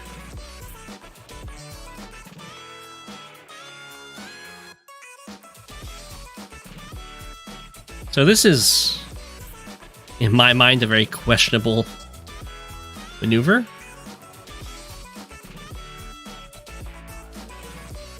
I wouldn't really want to be trading out the infantry like that on the one base side. But we'll see how it goes down. That was a turn that Havits had the comm tower and Tordread didn't. And there is a nice little surround on this tank. It's a surround that's going to have to hold for multiple turns if it wants to end up killing the tank, which is a lot to ask. And you'll see here that Tordread doesn't hit the infantry capping like you would against every other CO, but against Sami, that doesn't stop the cap, so you just end up doing less damage.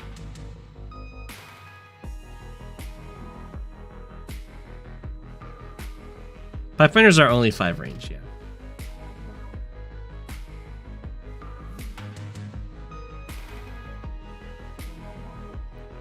And pipe runners do not get boosted in Advanced Wars by Web by Jake's powers in range, although they do in the cartridge. I think that is just an implementation bug that has yet to be resolved,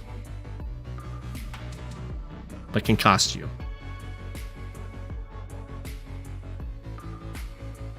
Is 42's tourney game done?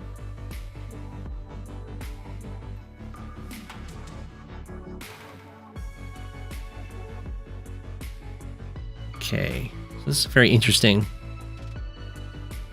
Sami situation we got going on here, because it's like pure vehicle on one side and then almost pure infantry on the other. It just ended. You sent the replay to me? Okay.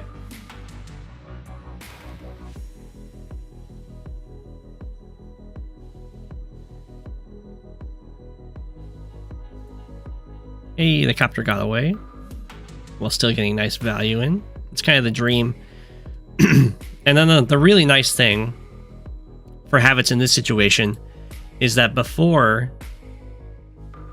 when trying to clear this airport, well, it's currently locked now, but before, when trying to clear the airport, the problem was the tank could hit him in response. But when you have a copter of your own to get in the way, then that's no longer so much of an issue. Oh, Havits didn't actually... Havits decided to not take the city in order to instead kill off an infantry. Interesting. That's fine, but can be a risky play. Ooh, look at that. That's a spicy T-copter build. A spicy T-copter build. I imagine Havits is doing that because they don't want to, or he doesn't want to build a copter this turn, and isn't going to be able to keep artillery staring at the airport this turn. He didn't want like a tank to stand on it. Plus, the T-copter is going to be useful for getting mechs onto the front lines, and mechs are mighty strong for Sami. They're mighty strong for everyone, but they're especially mighty strong for Sami. I imagine we're going to see an anti-air built over here. It's kind of tough for this anti-air to continue chasing this copter at this point. No, we don't. We see a medium tank built. And there was another anti-air. Okay, so this anti-air is going to try and keep chasing this copter. And there was another one built last turn to go after the airport.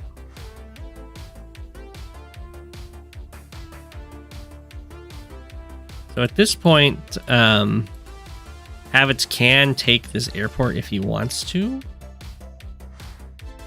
Looks like he's going for it. And again, that's only possible because it's Sami, and you need to, like, a 4 health infantry can't stop a Sami cap. This tank did end up dying.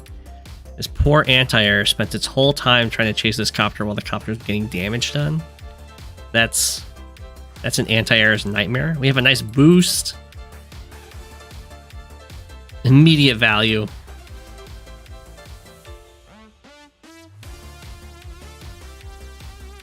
Okay. I'm not sure why the artillery is moving here. 1, 2, 3, 4, 5, 6. Instead of here, because if it moves here, you can build a like another T-copter or something. Okay, well, this medium tank buy kind of makes the T-copter boost look a little silly, but that's okay.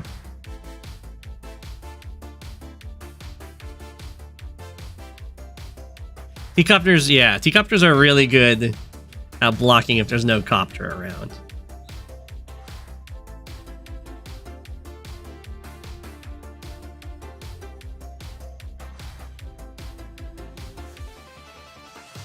So another thing, I don't know if stealths are banned, but another thing that habits can do this turn that's really annoying, and you'll see come up in some high-level games, is habits could float some more cash. Just like 6k more. Probably doesn't need to do that much, but like 6k more. And so instead of like build a tank instead of a medium tank would work. Or an anti-air or whatever. And then that would be threatening an immediate stealth buy as this airport falls. And then on the next turn, habits doesn't have to build the stealth, but Tordread has to act as though stealth was going to be built, which can be really annoying.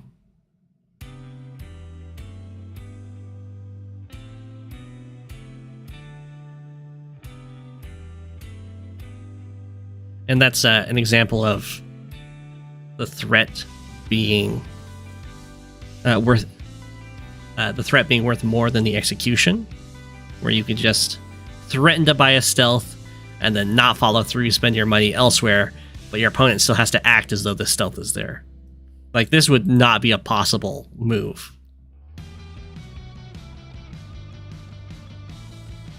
You would not be able to move this anti-air away from this airport.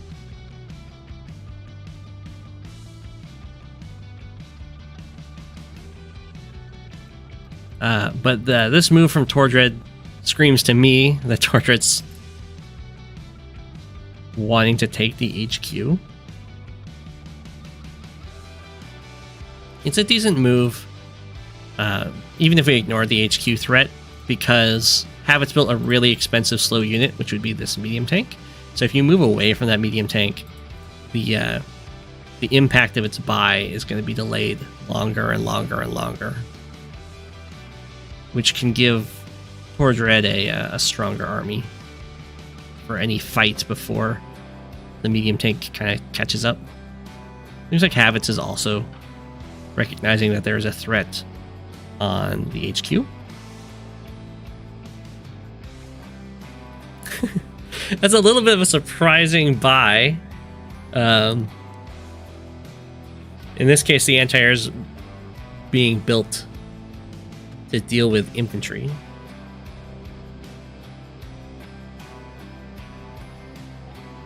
The AA was a misclick. Gotcha.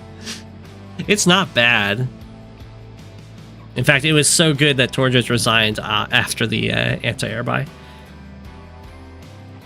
I think Tordread resigned because of the copter block over here. This copter was actually really, really nice, and it did end up doing what I was saying before, is that it gets in the way. The Chad misclick. You're supposed to be a tank so you could kneel next turn. Ah, I see, I see. I mean, it's fine against Sami, because these infantry do need to die. I'm surprised there was only one mech built in such a vehicle-heavy game. It was built right away. Like, the mech anti-air build, and then Tordread had to throw the towel in there. Losing both airports here, though, it's really hard to come back from.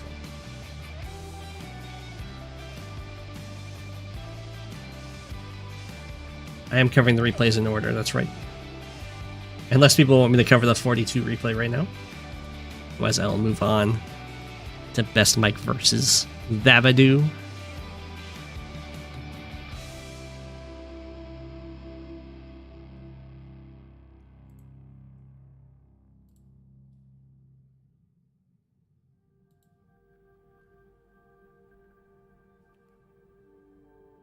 Can cover 42, no problem.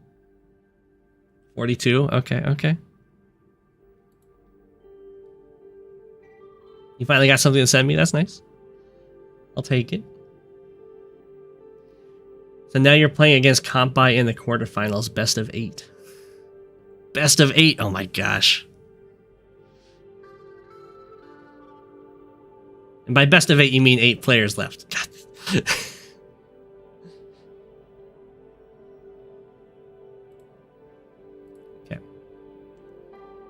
So 42 said that this game had an awful opener. I'll also add 42 to this replay list now. That's fine, I'll just remember. I'll just remember to add 42 later.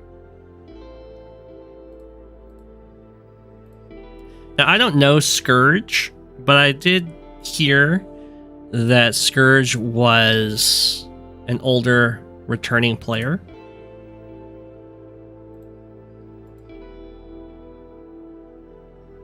So maybe underrated for the tournament. I'm not sure. Depends on how highly rated they were in the past. Because, of course, in the past there was much lower ratings. This map is so weird. It is so weird.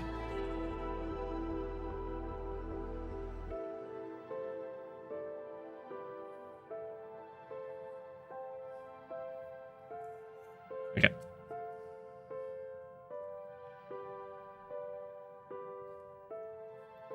So this first turn advantage balance is usually seen in high funds maps. It's being experimented here in standard.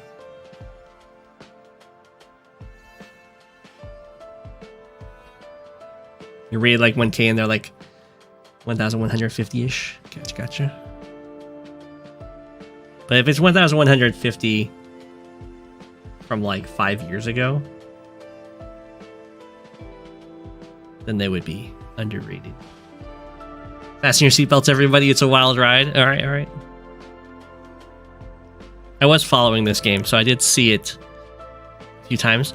For those that don't know, 42 is my friend and the person that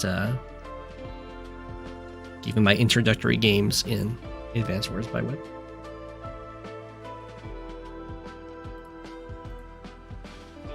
Okay, so this is fine so far. Just kind of going for the immediate caps from 42, and it looks like Scurge is doing not quite the same thing. Goes down here first instead of going for this cap right away. Going for this triple chain. Also putting more pressure on the one base here.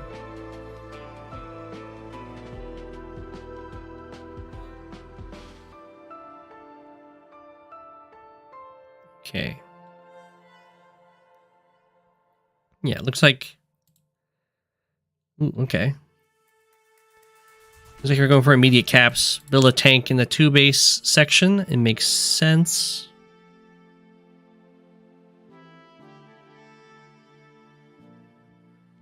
And we'll see how Scurge responds to the tank. There's a tank up here. Interesting, sends both infantry down here. To me, if I saw that, I would probably think that they're trying to put a lot of pressure on the comm tower. Because that means that they aren't putting pressure in this area, and they're not putting pressure down here.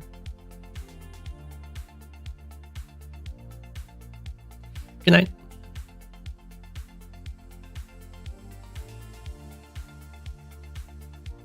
You still have a Christmas gift to give me. Well, thank you.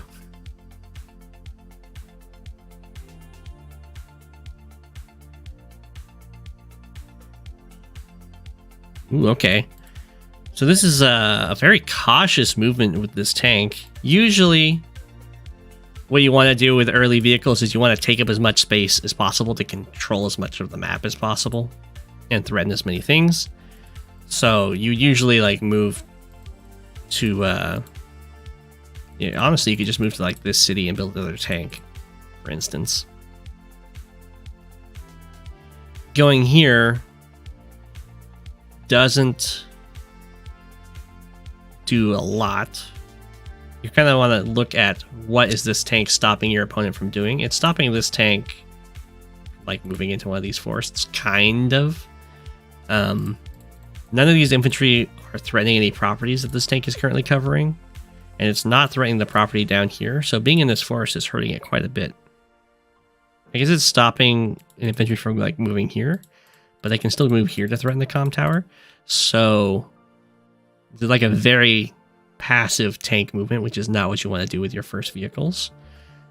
So instead, you can like either move it up to like this city, for instance, and like chain tanks, or you could move it down here and force your opponent to respond, especially in mixed base. What you can do is you can like move it down to this forest or farther, or even just like right here, and it will be able to stop this cap. And then your opponent will have to respond to the fact that there's a tank threatening this front, and then you can just move the tank away and cause them to have like a investment that has a delayed impact on the game. Okay, well, I'm not sure why they moved the infantry here. It's technically vulnerable to being hit by a tank, although I assume it's going to be covered by this other tank. And then there was a tank buy down here, which is pretty interesting. I don't like kind of starting a tank buy, starting the vehicle purchases down here, because you're going to get outpaced by the double bases. Okay, so there's a threat going on for this comm tower capture. This tank, I mean, the only reason for Lash to move the infantry here is for baiting in Andy to hit it and then to strike back with the other tank. And just being confident on how everything's going to trade out. It's not that bad to attack this though, because it's going to delay the comm tower capture long enough that infantry can start to delay it and contest it themselves. If this infantry isn't hit now, there isn't any infantry around to stop the comm tower capture, so it just gives away the comm tower. And the tank first strike that is, it's going to hurt because it's a Lash tank from a forest. But against Andy, it's not that big of a deal. Although early on, it's going to suck. But you can always fall back to a city, just build another tank. And take solace in the fact that you're stopping the comm tower from coming online.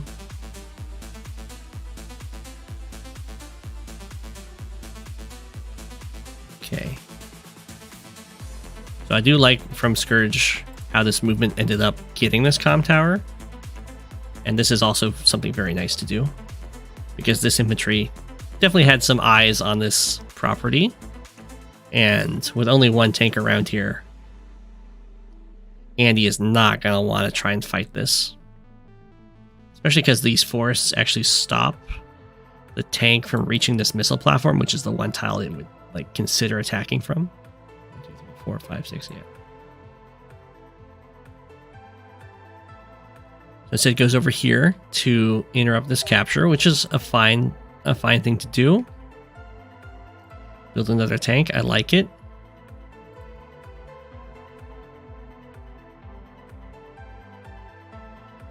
Yeah, there isn't like a medium tank by there. There's a kind of scary threat going on over here with this artillery moving through this choke point area.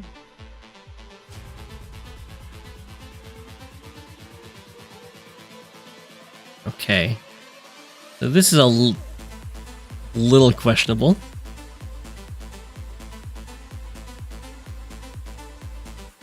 It's nicely blocked off so that the tank can't hit the artillery. But this tank can get very overloaded if there's strikes happening from multiple sides here. And instead, Scurge does a nice block to stop this comm tower from getting interrupted. So it's going to be a Lash with double comm tower against Andy, which Andy does not like. I don't like this infantry sacrifice, though. I'm not quite sure why it got sent in there. It could definitely have gotten away.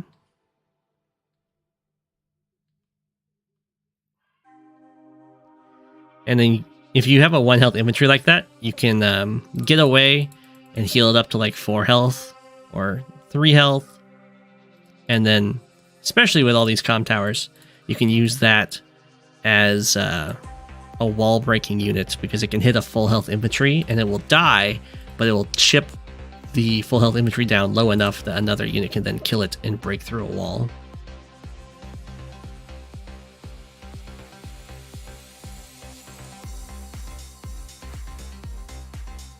Okay.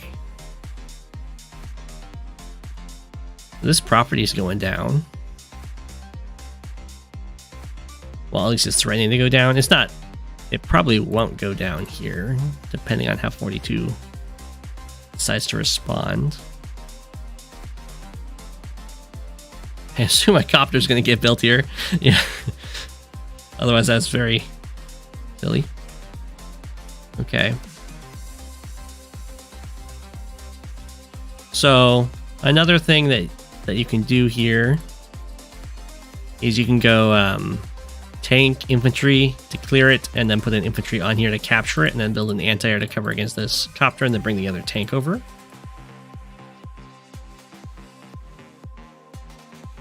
This ends up delaying the capture, but does leave the city kind of very much open to being utilized by Lash for some really scary attacks. Also, the 2 base are kind of getting stuck into this like a pincer attack. That's very scary. And kind of threatened to actually start losing these bases.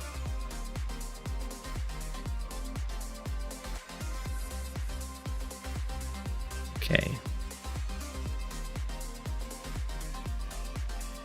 Lash be diving on in.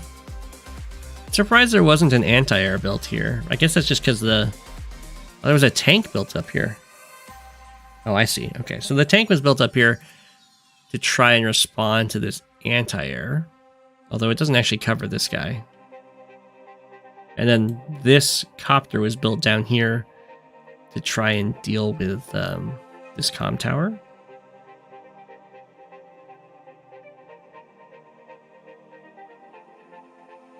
So it looks like what's happening right now at 42 is the kind of the mixed base pressure that can happen, where your opponent can get you to overinvest in one area and then just kind of leave and hit you somewhere else.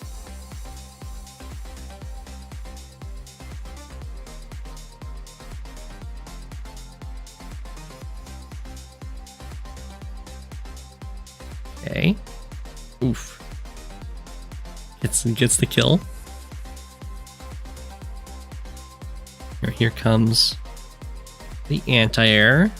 This is going to require another vehicle. We got triple anti-air from Lash, I just noticed. Yeah, these guys have to go in. You really can't lose that city.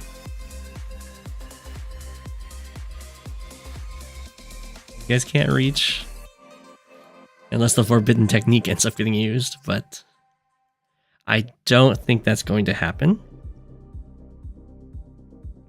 Okay. So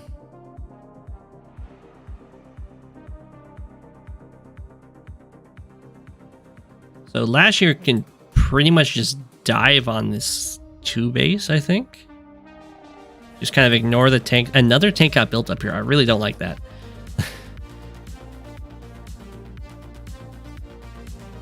I don't think the tanks are going to do anything up here. Yeah, okay, the infantry are gone over here. There's just a ton of pressure coming in. The Lash player can do some shenanigans.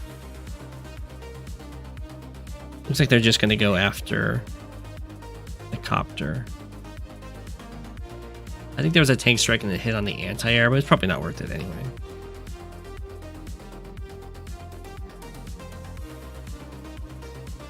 There's a black bow tie on the King of the Penguins when I'm doing replays, because it's a formal affair.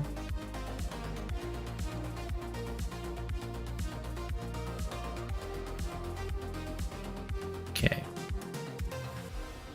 Alright, so the investment down here from 42 looks like it's going to end up getting this comm tower, which is good. At this point, though, 42 has to like start cranking out medium tanks from these bases. Probably needed to start doing that a little while ago. But has to builds the medium tank down here because of this pressure. The oh man, that's a tough situation. Probably I would prefer to just use these guys.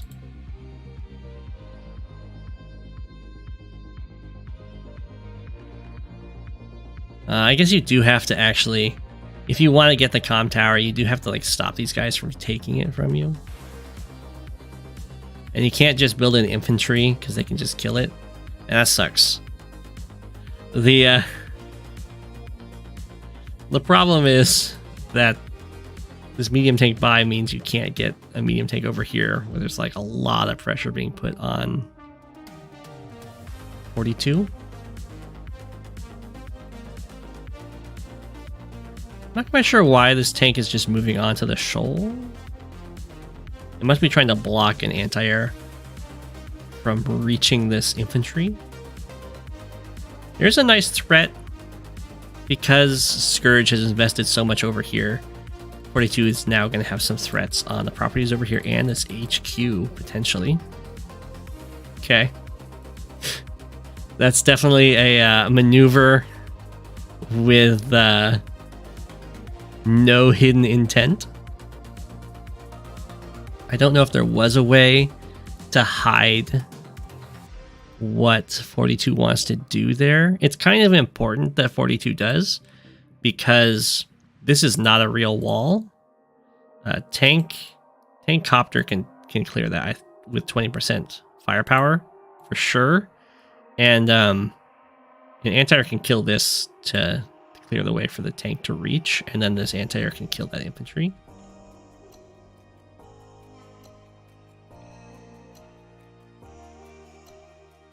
So I don't know if there's really a great way to kind of hide the fact that you're going for the HQ. If you're planning to use the super, you could do... I guess you can't really plan to use the super to get to the HQ because these infantry are like in the way. Going to the forest is probably just better though. Usually when people kind of fake approach an HQ, you have to do it with an obvious other goal in mind. Like a way to do it would be to start capturing this city, for instance, and then the player will just kind of think, oh, you're taking this city, and then the next turn you say, no, I'm not going to finish this capture, I'm actually going for the HQ. That kind of thing is a very nice way to hide the intent. If you can kind of move in such a way that it doesn't look optimal for the infantry to approach the HQ. So if I get moved onto this road, for instance, then it can potentially try and hide it.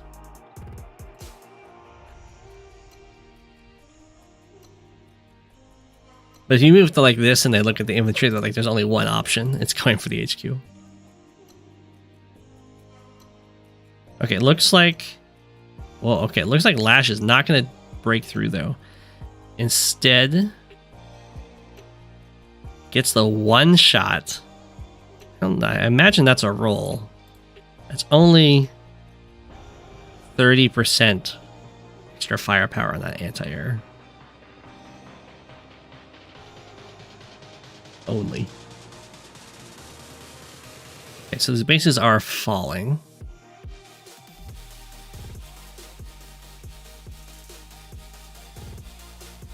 Okay. Bases are super falling.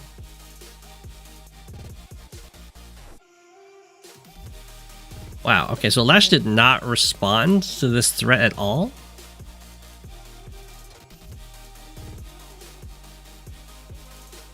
Okay, there's the response. We have double artillery. But there's a lot of units here to attack those. 1, 2, 3, 4, 5, 6, 7. You can see the medium tank. Scurge has been doing a really good job of playing the mixed base format. Medium tank gets built. What does Scurge do? Attack, like move those units elsewhere. Now the medium tank can't do anything.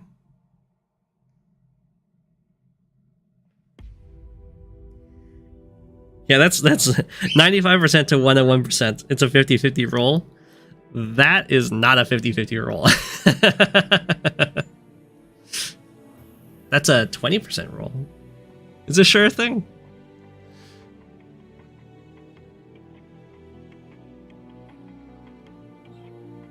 Just use the force. All right. So, 42 says this is a big blunder this turn. Okay.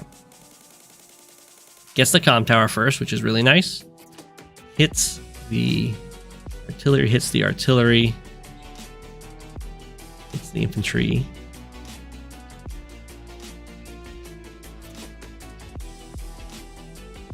Okay.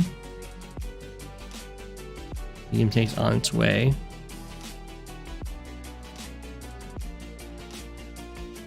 So, and it kills that artillery. That is definitely a problem over this one. So the problem with killing this artillery instead of this artillery is that the way that Lash can stop this HQ cap is going to be an artillery shot and then this infantry with perfect movement going over the river. And because this is the artillery that died, this tile can now be used to clear this copter, which would not normally be possible if this is the artillery that died. If this is the artillery that lived, then it has to shoot, and you can't use that tile to clear the copter, and then this infantry won't have an avenue of perfect movement over the river to reach the HQ infantry. Got the medium tank over here. Makes sense. So yeah, that is an unfortunate blunder there.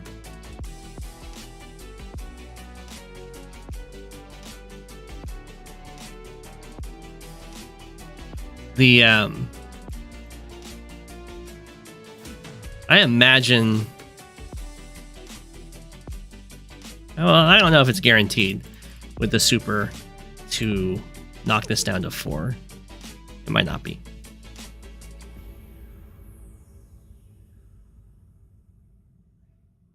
If it doesn't happen, well, I guess, oh, you're talking about the luck rolls.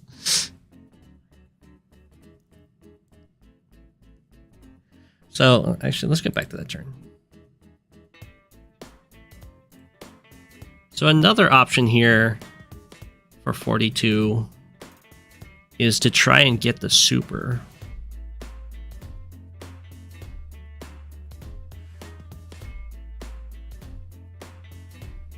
I'm just trying to see if there's anything the super really opens. It opens up this tank strike. This guy would be able to hit here.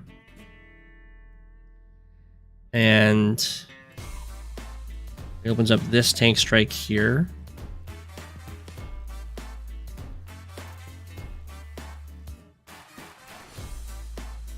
So you can do, with the super, you can go tank here, tank kills this. Probably use the copter to finish off this artillery, and then this tank can come over and kill this artillery. And then 1, 2, 3, 4, 5, 6. Then this artillery just stands on this base. And that stops Lash from hitting the HQ. So the only thing that's needed then is to be able to get the super. Which I don't know is possible. You only have pretty much 2 tanks to sacrifice, which is actually enough. So I guess that's another avenue. Yeah, and Lash going for an HQ. Well, both COs are really good for HQ races. So I think there was another way to do that. That just kills the artillery and blocks the way for 1, 2, 3, 4, 5, 6. Yeah, you have something here, though. You have the copter here. The anti-air has to hit that. So, yeah, there was another option there.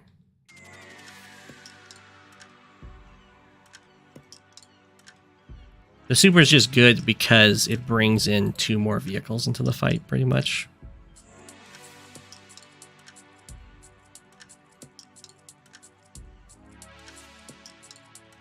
And then Lash here has like only one option for really stopping this, because Andy's threatening the super. So I think Lash getting the super for both perfect movement and the stronger hit with the artillery here, as well as making it so the capture on this HQ is really hard to break.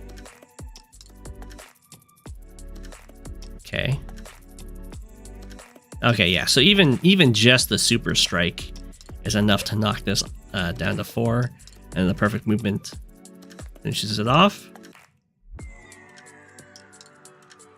I'm not sure why this infantry is being used to block here. It seems kind of bad. I think the infantry is here. You can go copter here and then put a full health infantry here. Then that stops 42 from interrupting the capture, because you have double copter in the way. So this anti-air won't be able to kill this copter without this infantry dying, and the only way this infantry is going to die is with both the medium tank and the tank killing it, or the anti-air killing it. If the anti-air kills it, then it can't kill the copter. If both the medium tank and tank kill it, then there's only an anti-air left, and it kills the copter that's blocking, and then there's nothing to finish off this HQ capture, or to interrupt the HQ capture.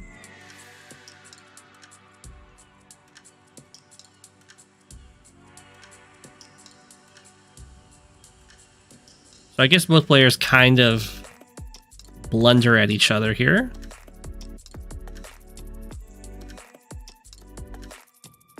With their HQ caps. Although Lash is definitely in a superior position, considering the bases for 42 are falling, and this is a much scarier attack on the HQ. So the super gets used here, which makes sense. Guess the copter kill can break through here now. Medium tank takes a whole HP of health off of that. And the reason this does so little damage is because with Lash Super, this infantry has 90% defense while on the HQ, because it doubles the terrain stars, and then there's also a plus 10% for just using a power. And the terrain stars is normally 4, so that goes to 8, which is 80, and then plus 10 for just having a power active is 90% defense, so it's very hard to damage. And medium tank only does, I think, like 13%.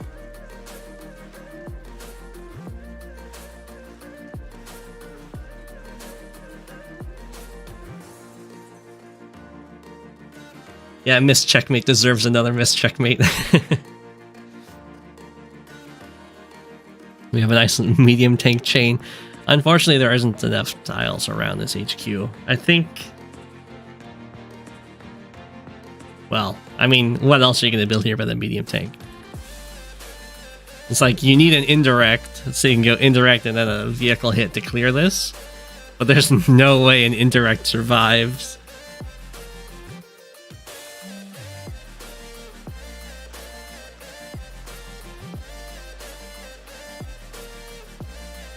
A valiant effort over here. Lash can, unfortunately, Lash can just shoot this with the artillery, and I guess there's 2 infantry that sack into it too if it wants to, and then Lash is just gonna win the race. Shoots.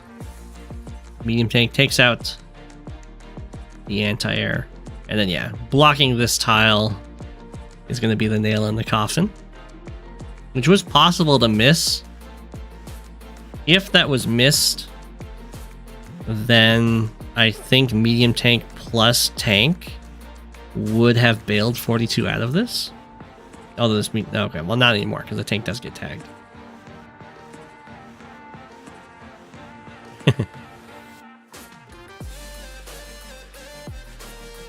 And this means that Lash will just win by a turn here,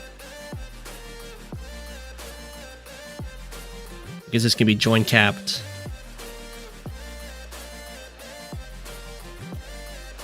I see 42 is trying to get a power for more.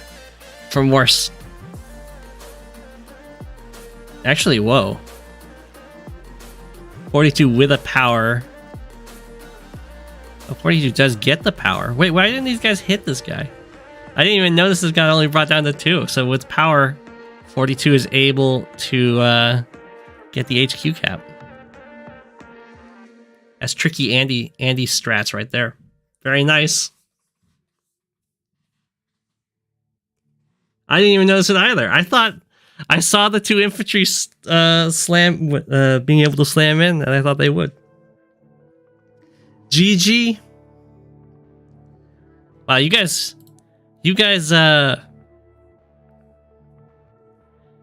mischeckmated each other a lot there. That's definitely a wild game.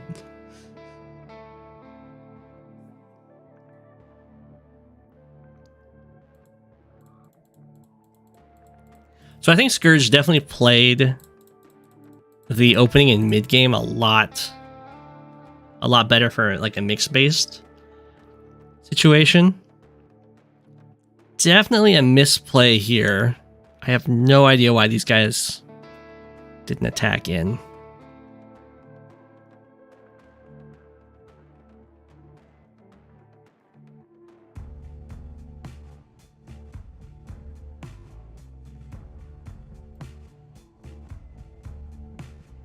But yeah, that's the power of Andy. Being able to heal before you go for the captures. This guy didn't even move.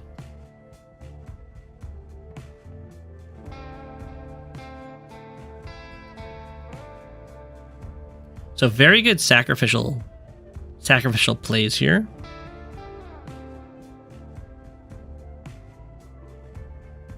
Kill off the units, get as much value as possible. Bam. Even attack there. There's lots of extra charge on the field there. Any HQ cap? in the medium tank by letting you sack enough. Yeah. It's tough.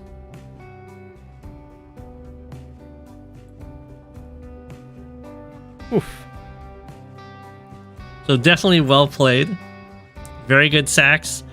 But yeah, I think Scurge definitely played the mixed-based format better than 42 did. And then at the end there, 42 managed to clutch it out with the better checkmates.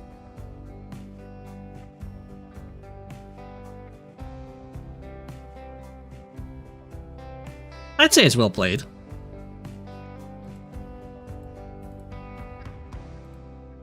You guys are way too harsh.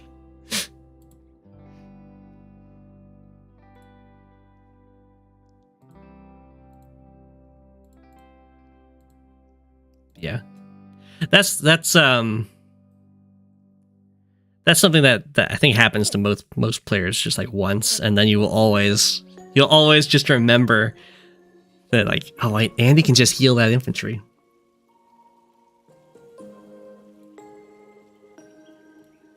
I mean, I know I've had it happen to me.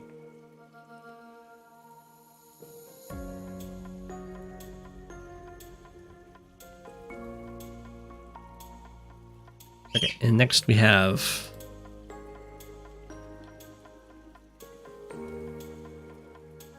BestMike, Andy versus Thavidu Lash.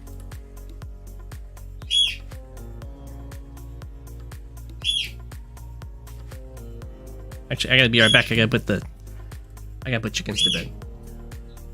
BRB.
Okay, I'm back.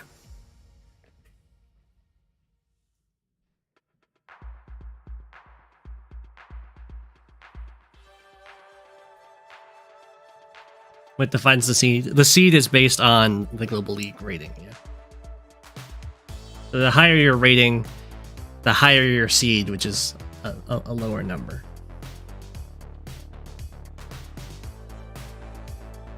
Is this a tournament? Check. No, this is a Z game. Z games are casual casual games that are automatically generated in the system that you can join.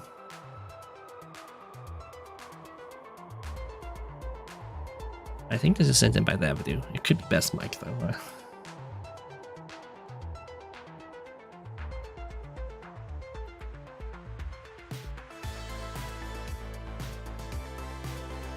So Z games are unrated.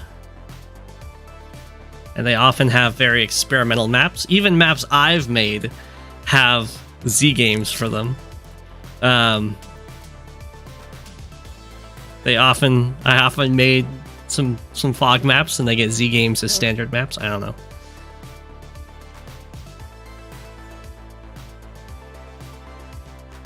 I don't know how that all works. I think it's a map committee thing.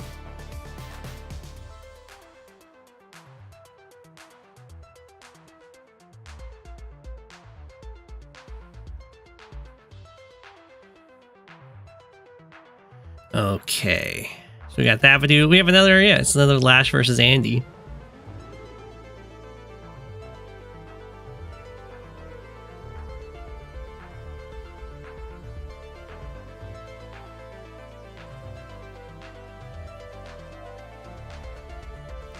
Okay, this is a pretty interesting map. It kind of reminds me of a Wargroove map, actually. Where there's just like this really wide open center and then it's mountains and forests along the sides. I think I played against Sequoia on a very similar map, except the mountains and forests were like this instead of like this.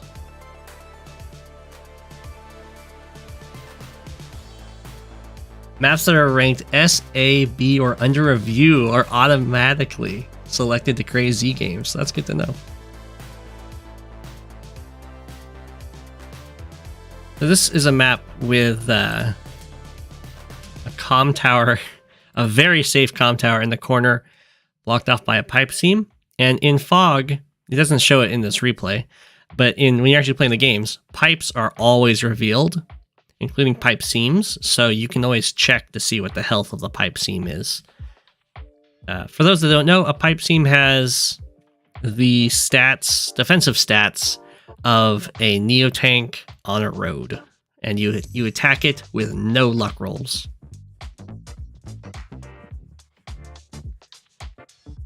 Negative or positive. So it's always a set amount of damage per unit. And some handy things to know is if you have 30% or more firepower boost, you will two-shot a pipe seam with an artillery. So if Lash built an artillery and went onto this city, Lash would kill this in 2 turns. Otherwise, an artillery would take 3 turns to kill this. Or you can go 2 turns with an artillery, 1 turn with a tank strike to also clear it in 2 turns. Or a mech strike, since mechs and tanks hit them for the same amount of damage. Which is also something you can do to make your opponent think you have a tank when you have a mech. Or, vice versa, I guess. And the pipe does not fight back, yeah.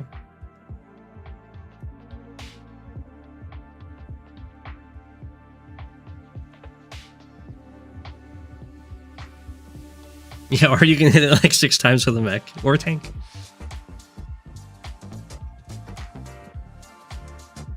So this is looking like a map that's rush the center, take the harbor, build a battleship. Because I imagine what's going to happen here. There's no airports. And these are very central harbors.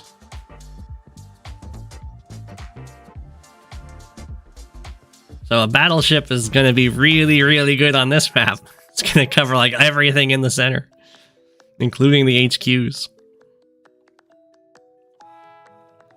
And you don't have to deal with any air to threaten your battleship. So it's going to be mighty, mighty difficult to kill off. Assuming there's other units around.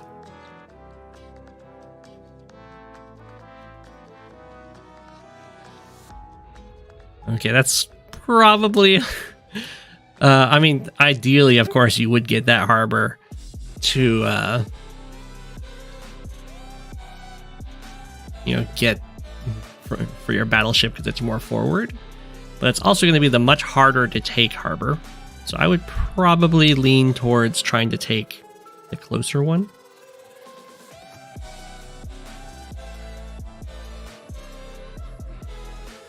Personally. Looks like Thavidu has gone with a double recon opener, while BestMike went with a tank opener. Recons are going to look pretty good on this map because the reinforcement route for a tank is going to be a lot longer than these infantry just walking over the mountains. So there should be exposed infantry on this map, and indeed there are.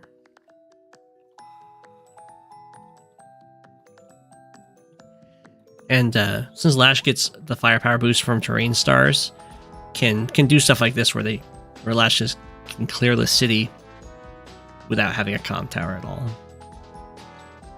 Which is nice. Oh, the harbor has a phantom black boat, so no battleship cheese. Okay. Well, that makes those harbors really weird then. So in Advanced Wars by Web, when you're making a map, if you place a unit from a country that doesn't have an HQ, so like we could do acid rain in this case if these were the two countries. If you place acid rain units on these properties, then that they will be ghosted. They will have ghost units on them. Since there's no player there's no acid rain player, the units will not spawn in the game, and you can like walk onto the harbor and you'll be able to capture the harbor, but the harbor will still register a unit being on top of it, so it will not be able to build a unit. And that's what's being talked about in chat there, with not being able to build battleships because there's phantom black boats on it. There's ghosted black boats on there, would be the technical term. So these you cannot produce from these harbors. There's a few, in this case, that makes the harbors just production facilities, or not production facilities, just cities that you can't repair from.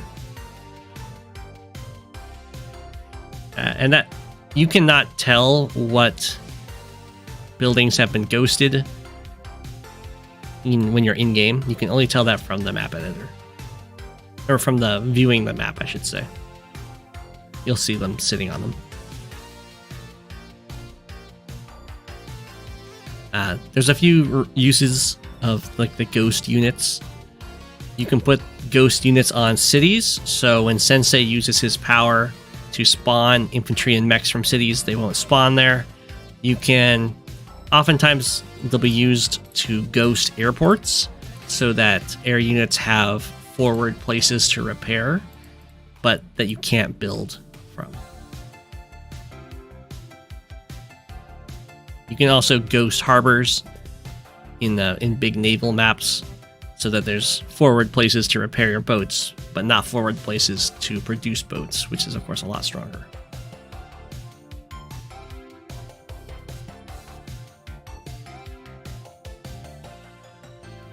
Yeah, that's true. When you're in game, there'll be an icon over when you mouse over the harbor, but you can't tell by just looking at the map.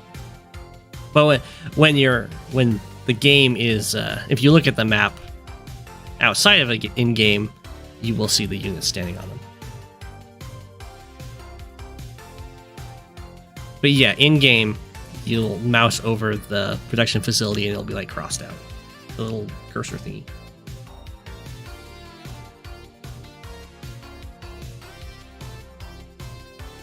Saw a really cool black boat and an HQ heal and infantry when loaded. Does it happen on Seaport 2? No.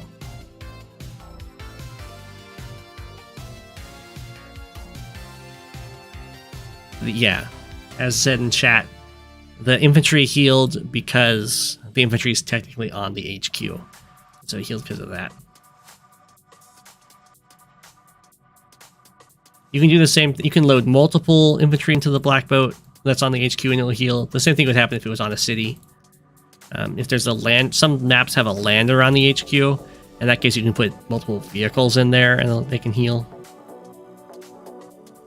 Lash got the 2-turn kill. Went for the comm tower. Wasn't lined up to take it though.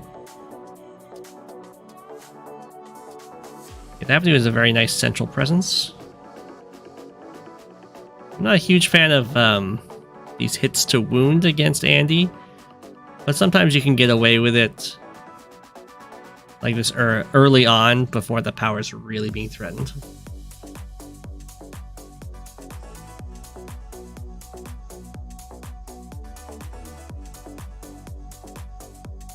Okay.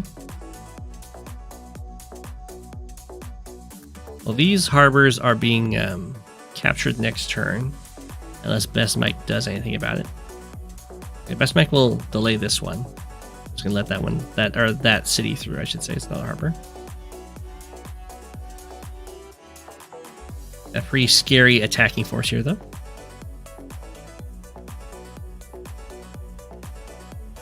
And here comes a lot of artillery. This one's all alone over here, a little risky.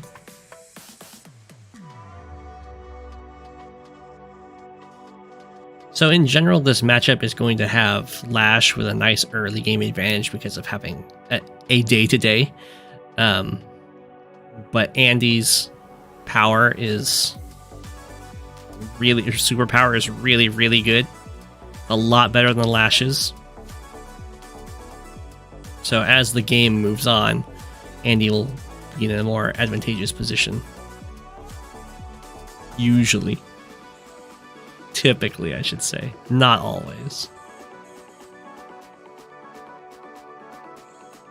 Lash's power can be good against Andy too, because getting more firepower on your units means you can get more kills. Very unfortunate that this is happening before the comm tower. Because I think with comm tower, might be able to go medium tank and then infantry? Maybe not.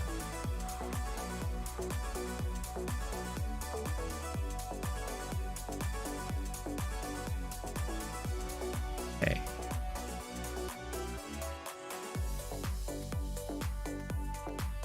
An encirclement confirmed. Pincer attack work.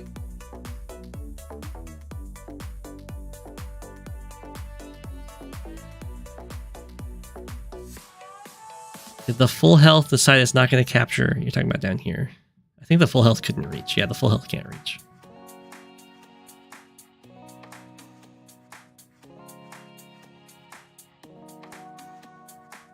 So this... Never mind. I thought they... For some reason, I thought they had more capture on them. They weren't captured at 10 and then injured. I was like, it would be... if that had been the case, that would have been an option for using Andy's normal power there to take those 3 properties.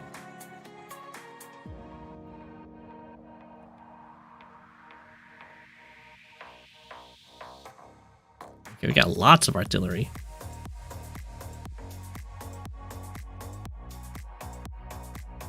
I'm not sure why this infantry is here.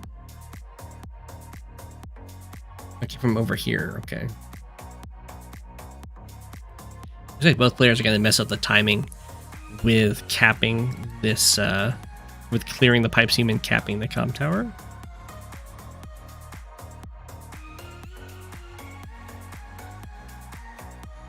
Oh. Getting some nice kills on units here. Looks like this is going to get denied by an infantry strike. But on the bright side here for BestMike, there are some good artillery strikes this coming turn.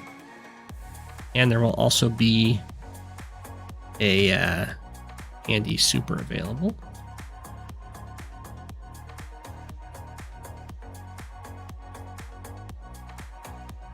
Five damage to a medium tank, very nice.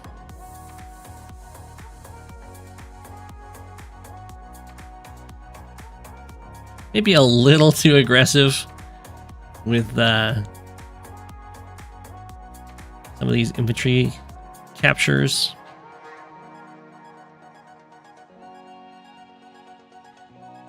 You can come back to bite you, because if it's like, in this case, it's the only infantry over here. If it's put forward too quickly, it can get taken out, and then even if you do end up winning that section of the map, you can't actually capture anything. So we have a Thavidu Prime Tactics. Some very speedy units and very strong hits when they have good terrain.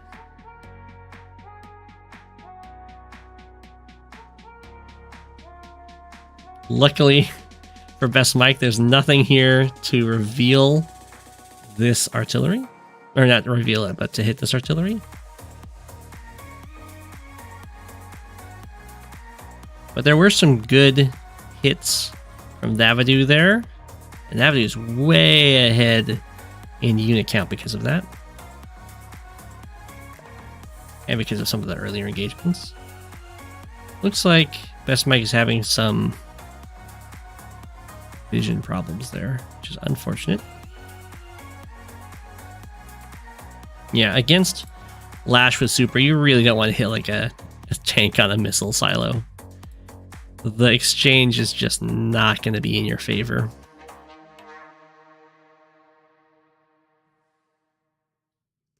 They're going to let your opponent hit from terrain, but the terrain is targeted by an indirect. Yeah.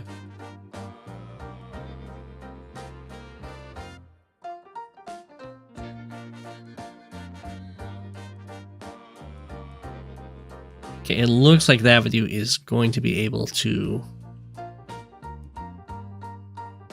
just swarm over the center here. The HQ, if BestMike really wants to be a hassle here, the HQ can be very, very easily defended with indirects.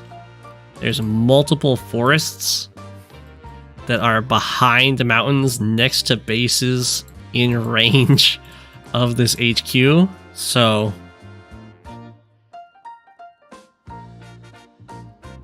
this game could in theory go on for a very, very long time if BestMike kind of retreats to that position, assuming the center falls here, which it looks like it's going to.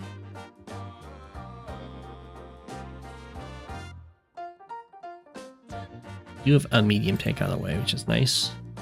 And he does benefit a lot from bigger units that are hard to kill. For two reasons. One, of course, they're hard to kill, so they're usually alive for you to heal with your power, but also because when the damage they take gives you more power per HP. That rocket is going to have a long trip ahead of it.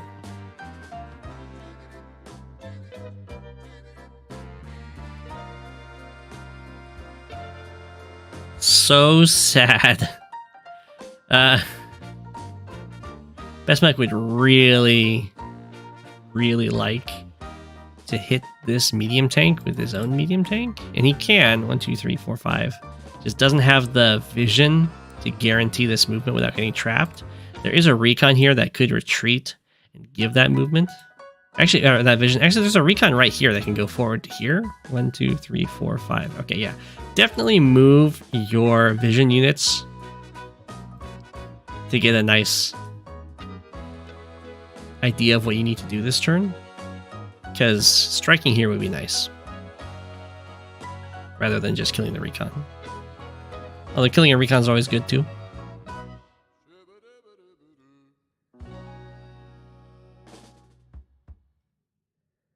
I am amazed that BestMike doesn't get this infantry kill. Oh, never mind. I thought the recon hit the infantry. No. A 6 health artillery hit the infantry. Okay, that makes more sense. was like, there's no way with Comm Tower. Recon plus infantry would definitely get that.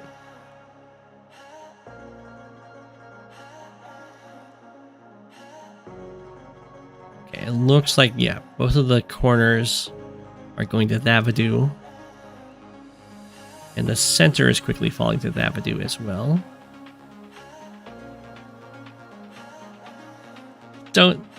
I don't agree with this double infantry sacrifice.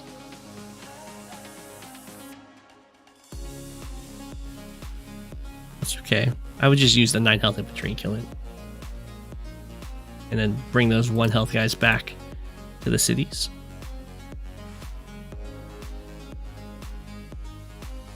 Whoa. BestMike is threatening a super here.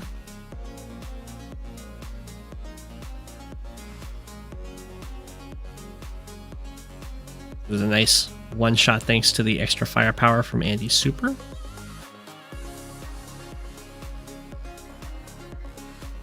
And the mechs make sense here. They're walking over mountains. They're fighting from HQs. It's very good. The Prime Tactics is going to be very scary, though, because these 2 medium tanks have very nice tiles to hit this other medium tank from. Oof, and then the artillery goes down too. Yeah. Okay, yeah, brings the tanks back tanks back to heal. And at this point, I think BestMike is kind of out of the game entirely. And they end up resigning. So that's a very interesting map. I'm not a huge fan of it. I am glad that these are ghosted harbors, though, because otherwise the battleship plays would be a little too gross. Rockets are pretty good on the weak side.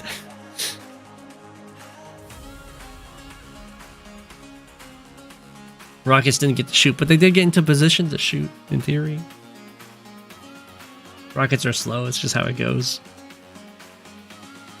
I'm not quite sure what's up with these maps with no airports, though. Airports, while air is like way better than the Navy, on land, the airports just add to kind of the dynamics of the game rather than take it over. Position. Okay. I have another Tordread game apparently on the docket.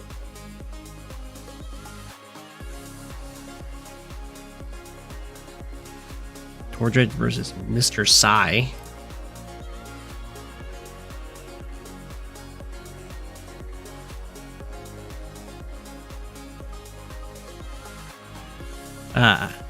I know these are not sent in by Tordread because Tordread has not sent in any game. So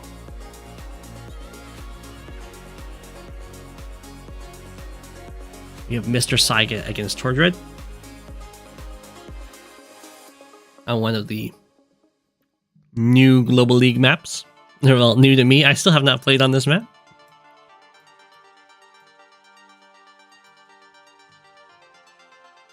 It is Goldfish Princess. What a name. What a name.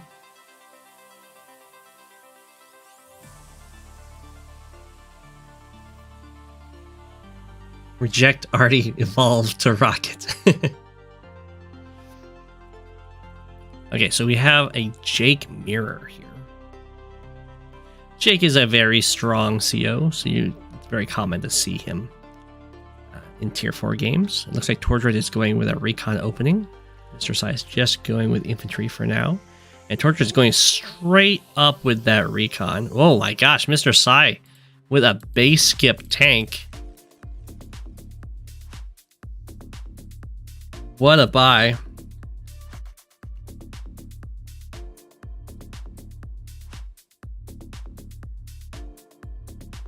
I thought it was a soul read on Tordread, but the tank goes the wrong way.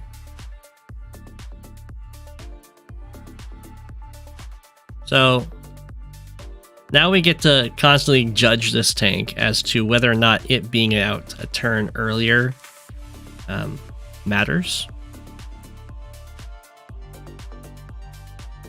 Because that's the cost of the base skip. So far, it's guarding these guys. It's guarding these. 1, 2, 3, 4. 1, 2, 3, 4, 5, 6. Or she could just build it here. 1, 2, 3, 4, 5, 6. Okay, so far it's not guarding anything that a tank built this turn could guard. Or even last turn. Or this turn. Okay. But it is threatening to hit this recon in theory. Tordread is now just with fast recon sent it straight up and then kind of sent it to the center. And is now just sticking with the tank buys.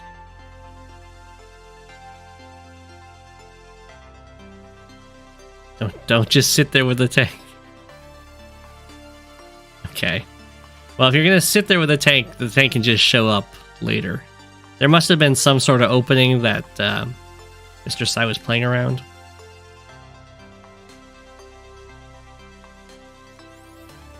That's meta on the map.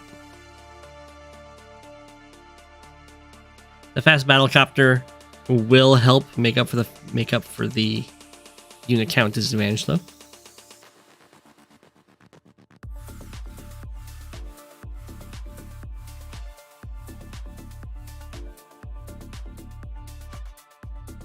You did the same thing as Mr. Sai, but you did pull off the soul read. Wow.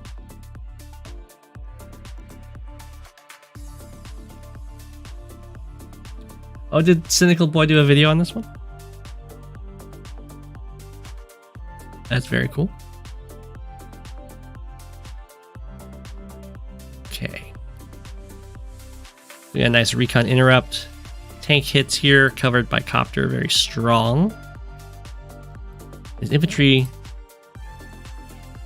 could move here onto this forest, which is pretty nice to help guard the tank. Decides to go straight down, though. Which is also fine for, like, contesting the properties. And technically threatening it, although, I mean, good luck.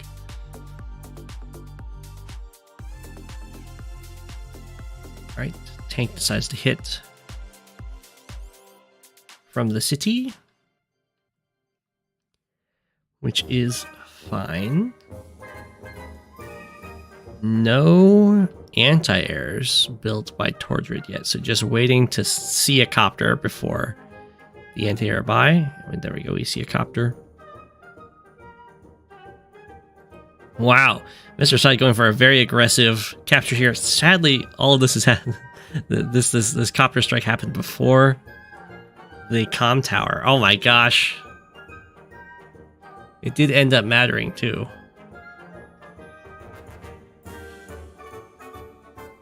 But getting the tank kill is a big deal.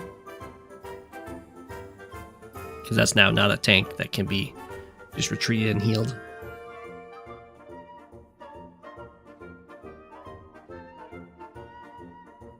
When you played this map, you forgot that B-Boat could go on the lake opposite the seaport. Yeah. Black boats and being able to go through harbors is something a lot of players can end up missing. Just because, I mean, harbors aren't water tiles.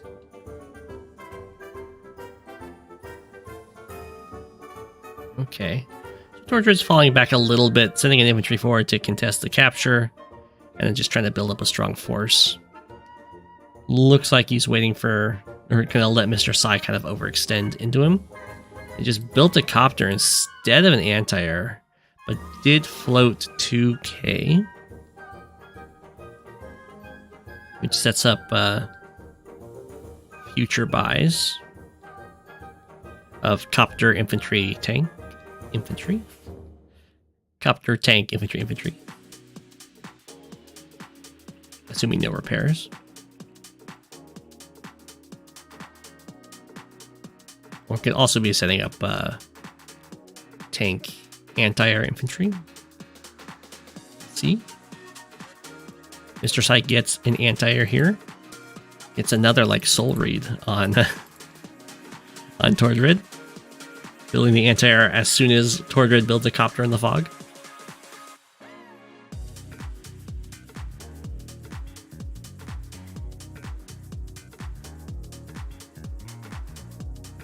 You also forgot to cap the comm tower before attacking?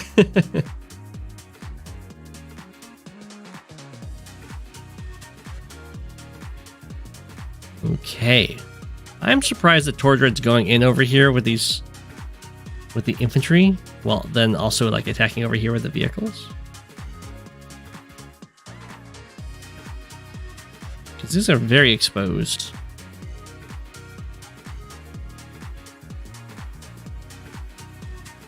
We'll see how it plays out, though. Tordread has a very nice attack on the bottom right. I'm just a little concerned for Tordread's infantry health over here.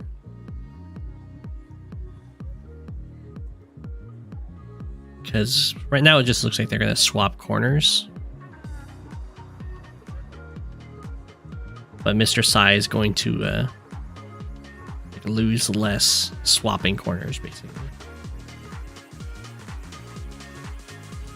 Which is ideally what happens for you when you have these kind of corner swaps. But we'll see if Tordread's actually able to stop it. If Tordread can just like take this corner and then somehow also prevent Mr. Sai from taking this one in response. Doesn't look very possible though, because all of the vehicles are kind of clumped together right here. Really wants Mr. Sai to overextend.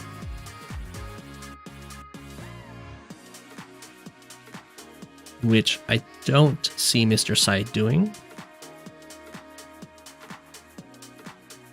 Yeah. Okay, so definitely just going to have a trade of corners here. Actually, okay, this Recon can stand here to stop. Actually, this didn't actually continue capturing, so there's no reason to really do that. Other than, I mean, you can just hit him. Yeah, it's fine. Okay, the anti-air goes over here, expects the copter to come down to try and contest stuff.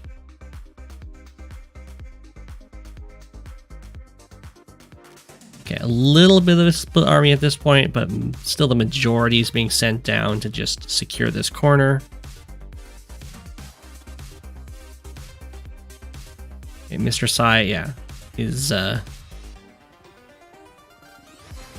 just following through with the corner trade, corner swap. And both players kind of have their armies grouped together a little bit. This is something that looks like it's going to benefit Mr. Sai as long as Mr. Sai doesn't overextend over here, because the player that commits slightly more to the weaker side and wins that is going to be in an advantageous position. Where if you like overcommit against or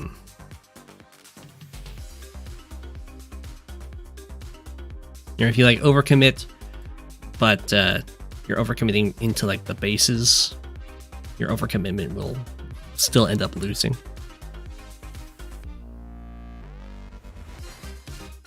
Sounds dirty. Oh, I see what's going on there.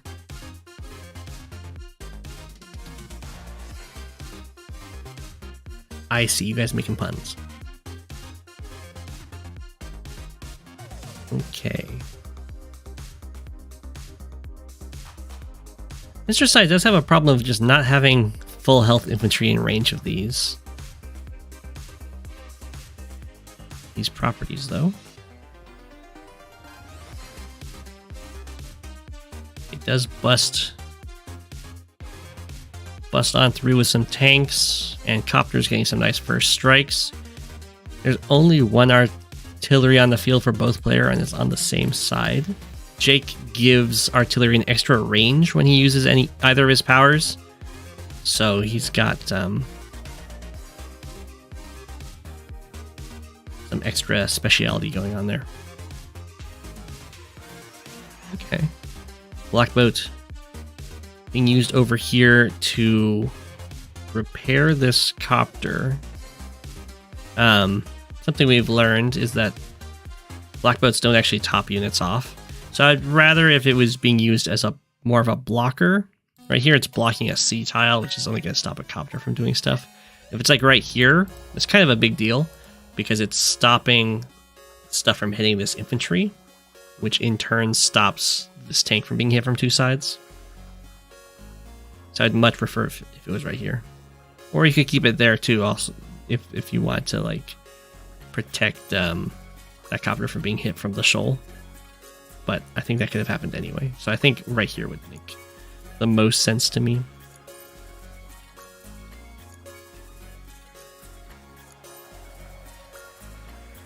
All right.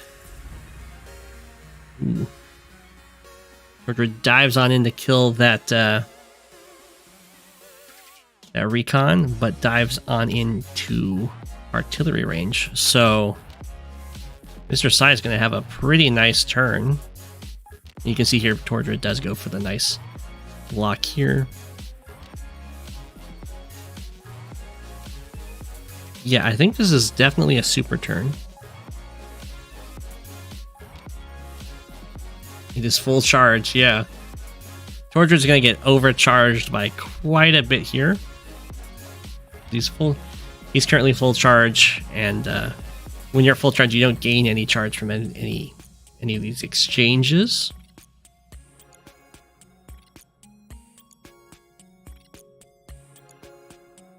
Yeah, Tordread's getting overcharged by quite a bit, and it's also a problem of this anti-air can actually be blocked off for... Okay, it's not going to be, but it could have been. Although just killing this infantry is definitely better. Zoom. Yeah, this is looking like a very solid block rock. I imagine this copter is just going to kill this other copter from the plains. The copters don't get the movement boost. Basically, Jake's super makes it so all land vehicles get +2 movement and land indirects get +1 range, as well as everything gets like plus 40% more firepower from planes. And so the copters don't get a movement boost, but they still get the firepower boost when they're over planes.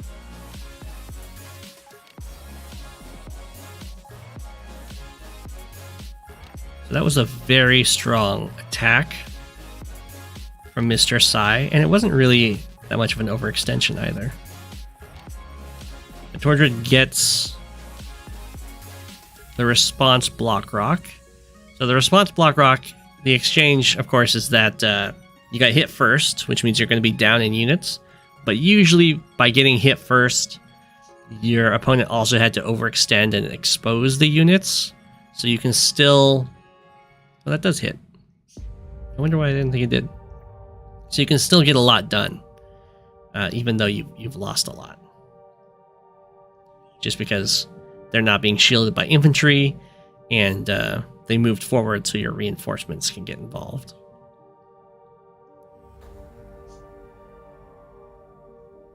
But it's looking like Mr. Sai just did enough damage that what was left over was not able to make a very meaningful retaliatory attack. And there wasn't another anti-air built to come over here. So Mr. Sai is going to be able to, if Mr. Sai decides to continue this attack, Mr. Sai will be able to just kind of run over this army due to the rock, paper, scissors situation with anti-air tank copter. You need anti-airs to deal with copters. There's not very many anti-airs, or just an injured anti-air in this case, then the copters are going to have a field day.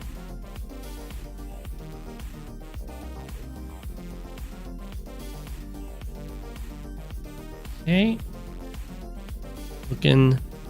Looking really good. This artillery for Mr. Sai's gotten a lot of value. Looks like it's going to get another shot off. Although it got knocked down to 1. So the infantry strikes. Infantry are okay against artillery. They're not great, but they do like 15-ish%.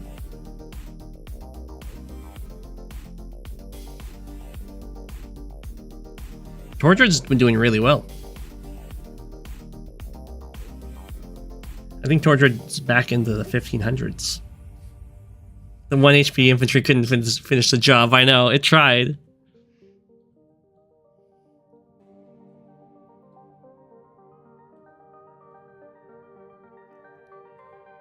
Okay.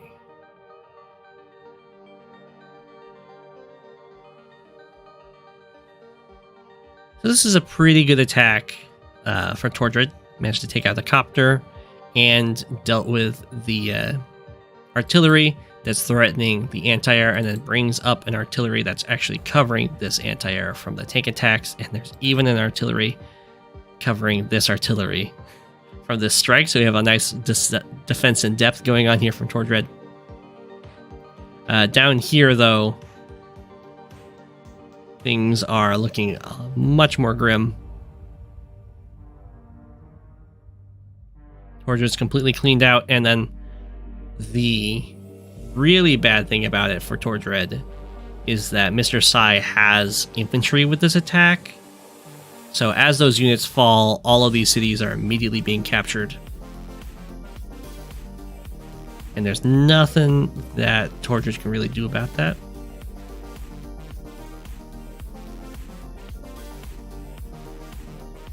And then Mr. Sai does a, I think, probably a good play. The anti-air could have gone down here and finished off this copter. Instead, it decides to go up here and join with the battle up here to try and defend against Tordread's own attack, which is not going nearly as well. And then Tordread resigns there. I think that's a fair resign. There's just no way to deal with this, what's going on over here. And even if, at this point, if Tordread manages to win this fight, there's only 1 full health infantry. Infantry attacking artillery is always a swag play. Yeah. You like Mr. Sai? You share the same brain. Very nice. So very well played, Mr. Sai. I think Tordread played pretty well. The opening recon seemed a little lost.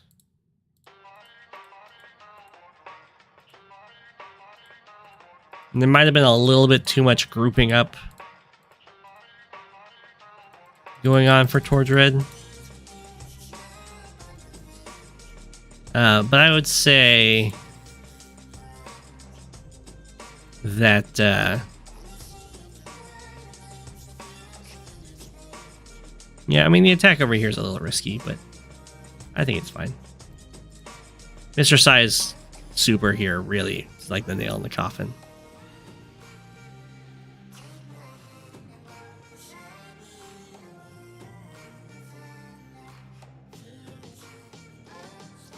Tordread twice on stream today, 2 losses. It happens. We all lose.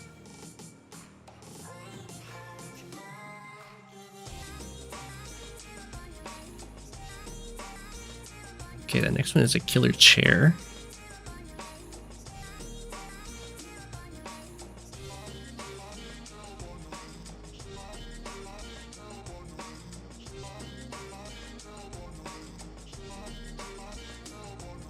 Having a bad day.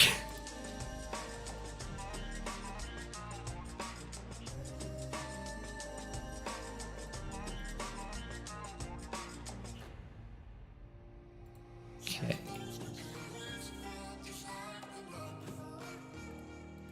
We got Sasha against Von Bolt on Shadows Chase You Endlessly. This is one of my favorite matchups.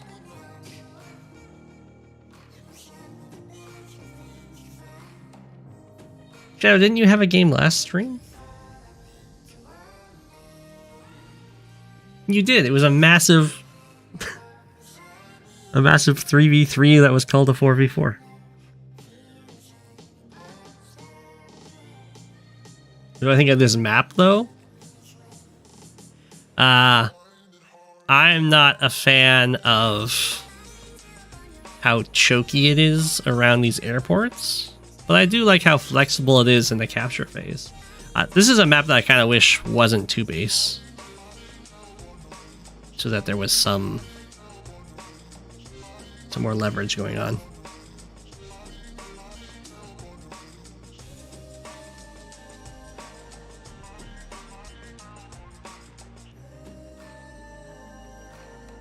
JJ Empire 64 chases you endlessly. True. I imagine that now the tournaments are on site. There will be less of this map, maybe. I don't know.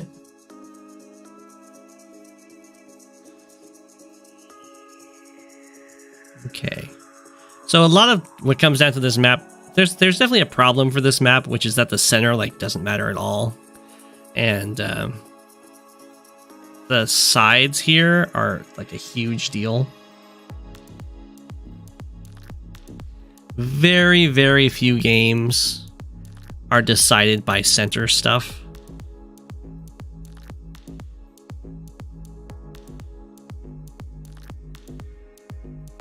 Most of the fights are going to take place trying to control the airports and dealing with all of these really choky situations.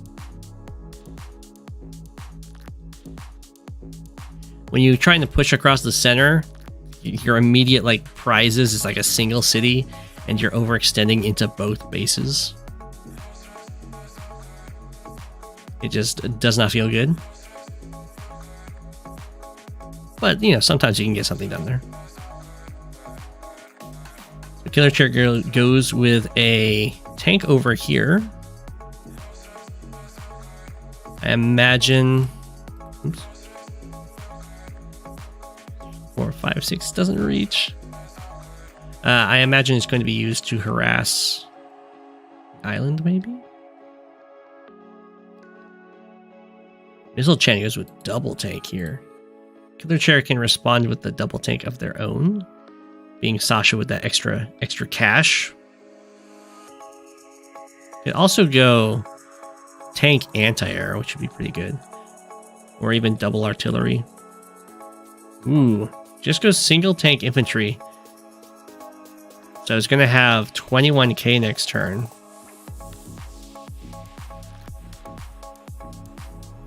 I imagine we're going to see a copter. Missile Chan agrees with my imagination there. Builds an anti-air. Missile Chan also lets this harbor go through, instead using the black boat to block infantry.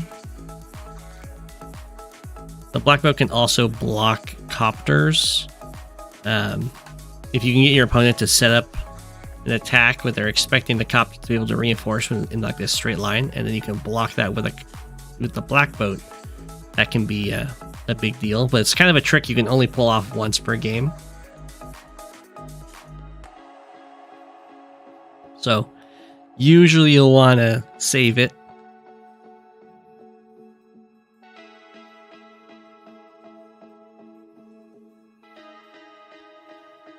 Because your opponent won't expect it the first time, but after you've blocked their copter from reinforcing something,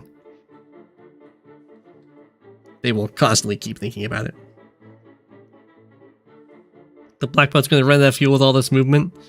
Yeah, that happens. It still has 34 though.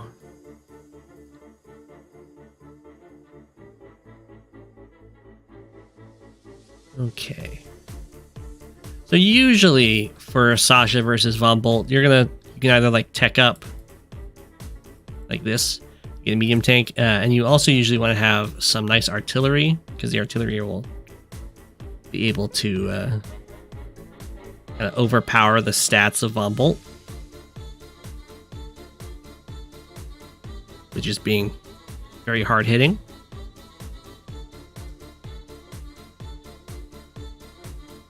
Here comes a medium tank.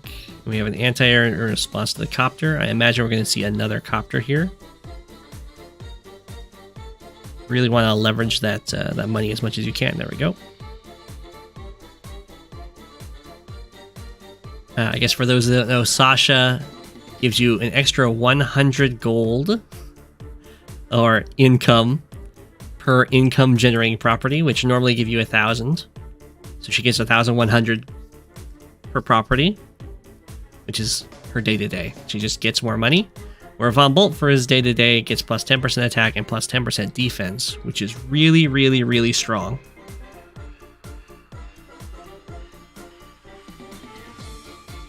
And so it's a pretty interesting matchup in that Sasha has access to more money to deal with the increased stats of Von Bolt, but Von Bolt has just better stats with generating more value for each of his units. And then for active powers, Von Bolt has a very expensive super and no normal power, as you see here. Needs 90,000 charge. Yeah, 10% more funds versus 10% better units, exactly. So yeah, Von Bolt has a very, very expensive super that launches a missile that hits in a like a cross pattern, kind of like that, that will hit the most damage it can deal in value on enemy units in that sort of cross pattern, or maybe like a target pattern, because it also hits the square. It's like a radius 2 around a single tile. And yeah, so it will hit the target place that will deal the most value and damage. Not hit the most valuable target, but the most damage it can deal on your opponent's units, and it doesn't deal friendly fire, and all of the units it hits take 3 damage and are stunned for a turn.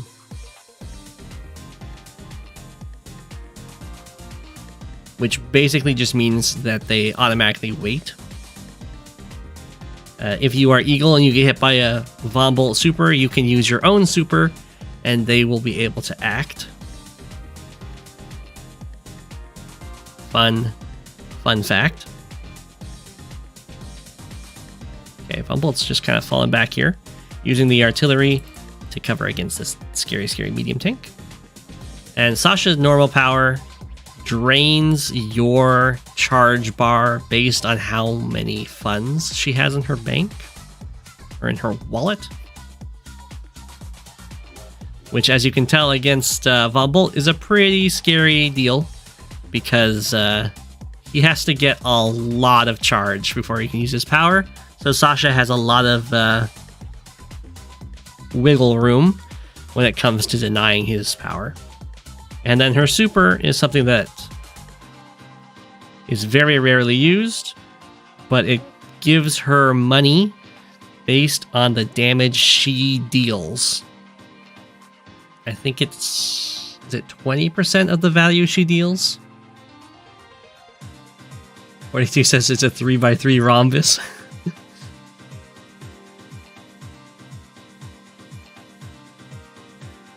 Von Bolt super hits in a Manhattan circle.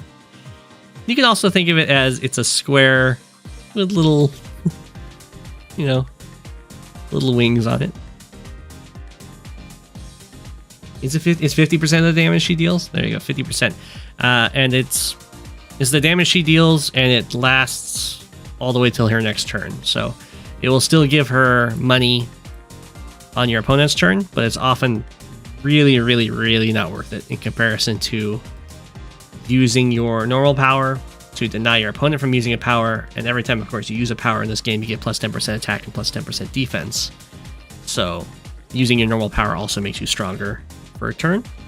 It makes you as strong as Von Bolt.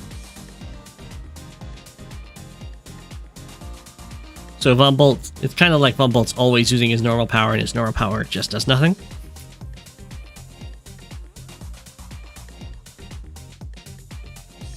Except that when he uses his super, he also gets the plus 10% attack and defense. We have just this quite the line going on. There's a staring match in the center here. I'm not quite sure what's going on with that. I do like that Missile Chan saw this little opportunity to get a strike on this copter. You can see how strong that 10% attack and defense is here.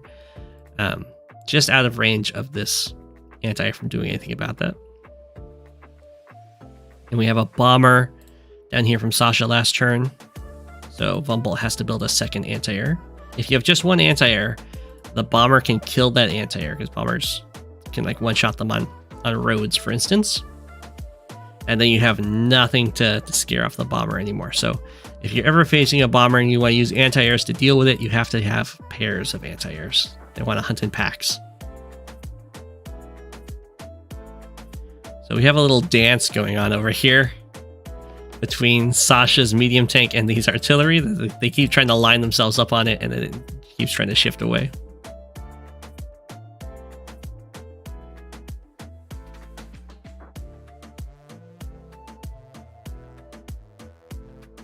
Yeah, both players are, I don't know if they're fresh to Shadows Chase You Endlessly, but they are indeed staring each other down in the center rather than focusing more on the sides here.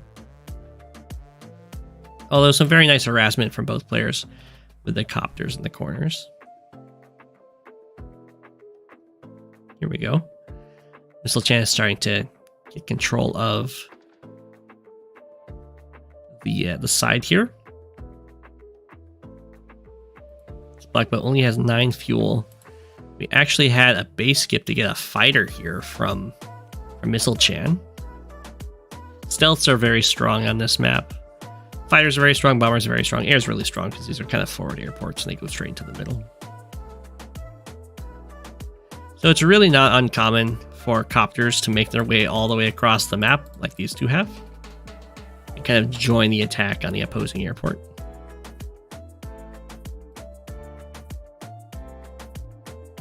Copter moved forward into anti-air range. It's a little weird. Ooh, look at that. That's a very cheeky Black Boat block off.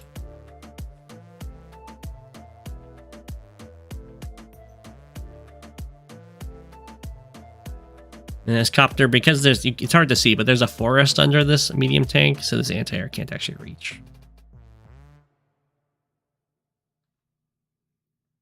If there was just a planes here, then it could make it there. Okay, so Missile Chan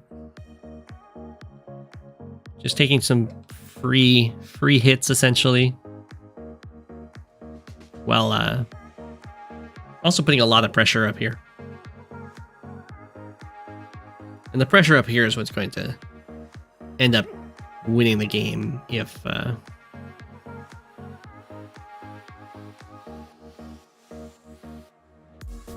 it goes that way for Vumbolt. You can see here, Bomber does a lot of damage. I think that's actually in range of this anti-air though. That's really bad.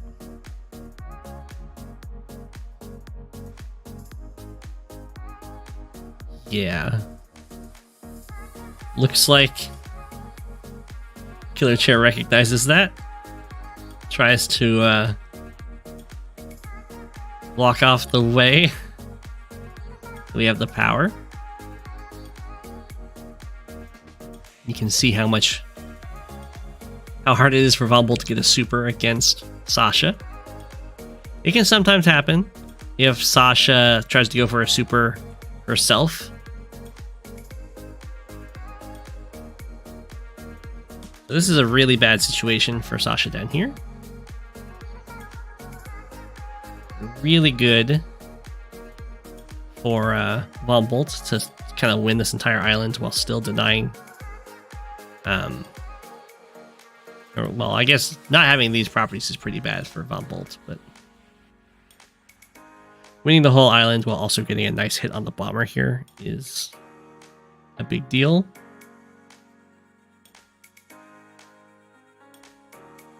Like so. Ouch, the whole bomber went down.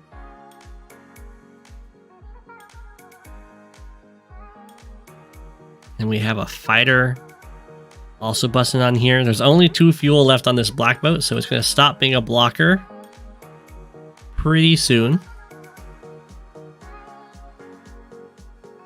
And APC won't even make it there in time.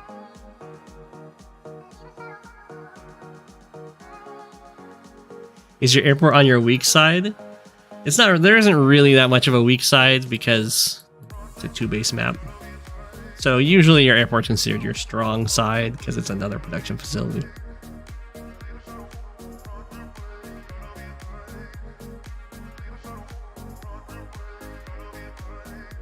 And then, yeah, the armies in the center are just kind of staring at each other.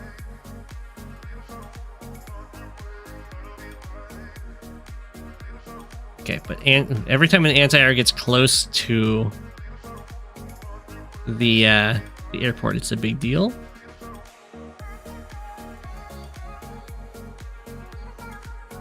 Okay, we have a fighter from Sasha as well.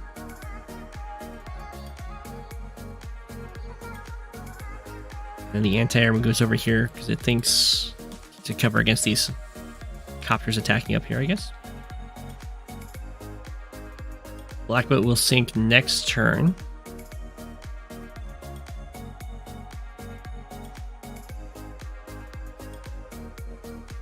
So it would have been nice if this anti-air hadn't retreated too far back. So we could still cover against these copters. But the fighter will get a nice hit in.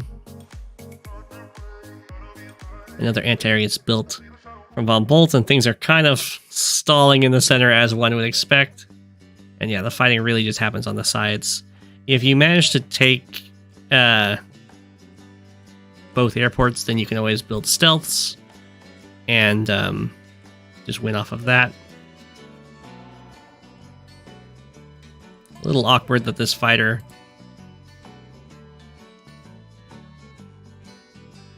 oh, no, never mind. This sinks at the start of Von Bolt's turn, not the start of Sasha's turn. Ooh, we got a rocket. Well, when you're in a very stally situation like this, a rocket makes a lot of sense. There goes the black boat. Ooh, okay, so Von Bolt's making a play over here.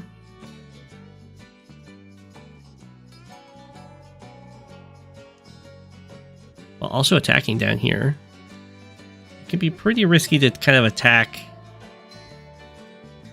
against all of your opponent's defenses like that. And there's also a huge problem of the airport's actually going to fall for Von Bolt. This is a scary attack over here, though. You have a market crash. There's a lot of artillery grouped up. Ooh. Fighter hits fighter. That's a pretty big deal. This island falling to Sasha. But there's the downside of only 1 infantry. And we'll see how Sasha decides to deal with all of this mess.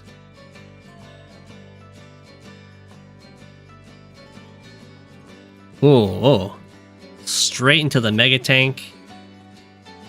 It looks like the medium tank's just gonna back off.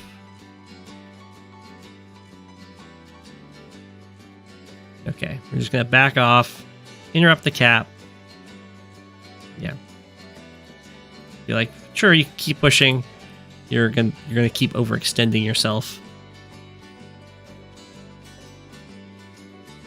Looks like both fighters are just gonna trade themselves out.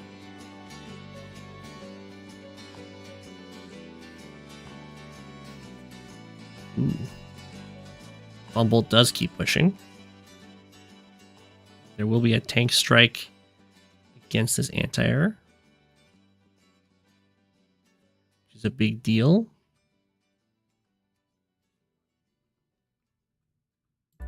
And this anti-air doesn't reach any of these copters. So now Sasha's in a little bit of a problem because, or trouble. because there isn't really that much to deal with all these copters, and they can kind of keep getting in the way.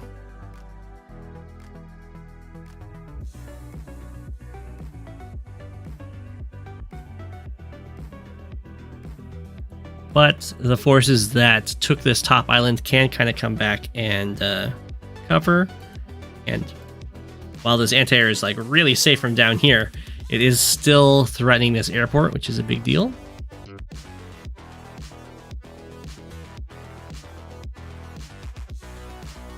Rocket. It's a nice hit here. Other play. Actually, never mind. There isn't an infantry, a full health infantry in range of the HQ. So Sasha doesn't have to worry about the HQ cap at this point.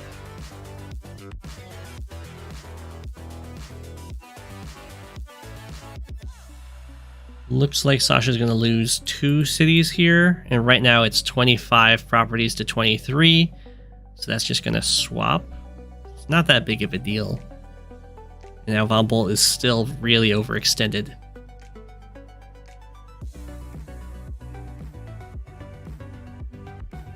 Okay, both airports are kind of out of commission here. That's not a free attack unless Von Bolt takes out this anti-air, which is definitely possible, can clear the way for the tanks to snag it.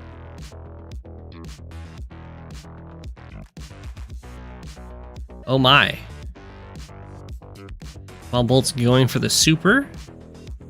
Oh, did KillerChair not have enough charge last turn? Did I miss that? Wow, KillerChair wasn't even close to enough charge. So I might have messed up some of that charge management there.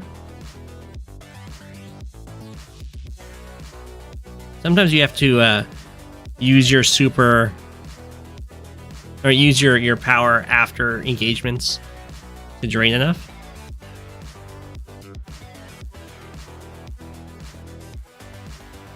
It's fine.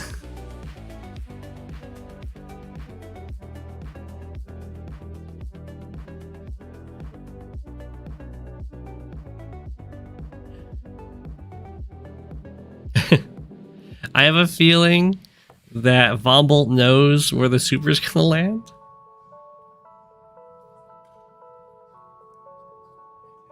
So this is something that Von Bolt can do, which is pretty nice, is that you can move your artillery up to the units that you're going to hit with the super, which I guess is right here.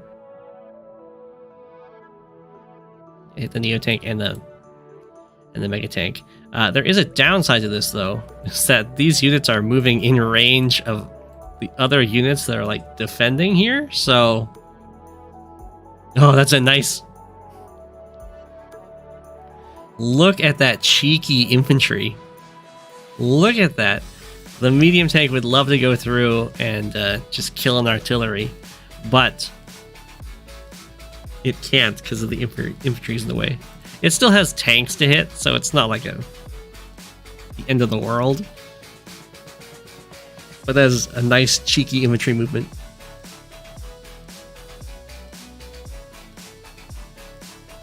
The artillery could fire on the 4 health, but then the artillery's not firing on the artillery.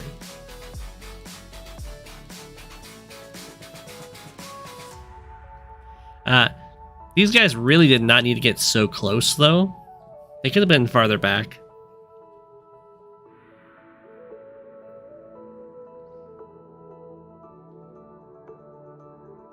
Because this is not a safe distance. Only one of them can even shoot like the base, so they can't clear the base.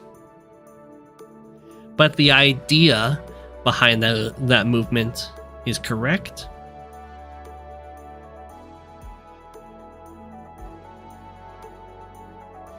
Anti-air goes down.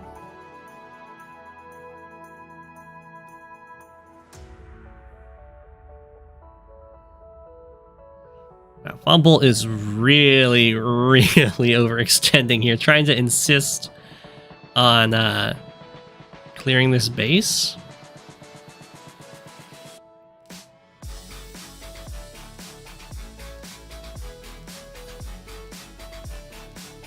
but there's units around to clear that, so it's going to end up costing quite a bit. But we'll see. See, there is an HQ cap going on here. Wow. It's never a good sign when you are attacking an HQ and the rocket's got your units in sights, and then the rocket shoots a different unit. That usually means your attack is not looking great. I don't think we're going to see a super. We see a market crash.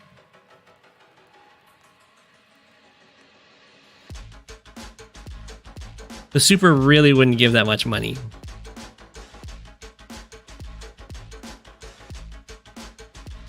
Wow, I am surprised. I guess this doesn't kill.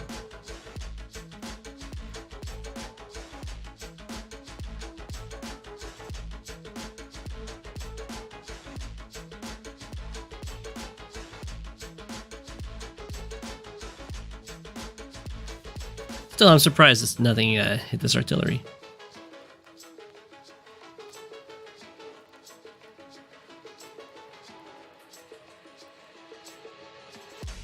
Big repair bill next turn. Big repair bills are good. Sasha's got more money than can actually be used.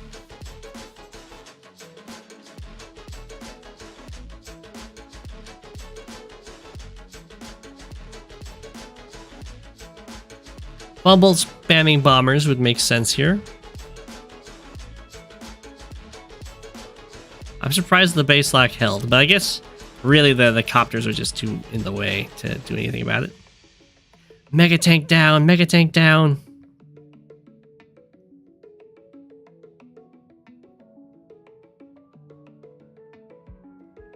Okay, this is looking a little scarier. Although the rocket still has really good targets. And the Neo tank gets to bust on in here.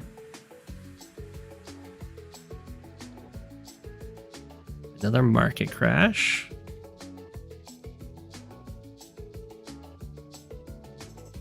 Rocket fire, tank fire. I guess this has to be used to... No, there's no way that's right. I think you have to use the anti-air to hit this, and then you can use both medium tanks to clear this artillery. Then you can just build a big tank, and then like an anti-air down here, and you're fine.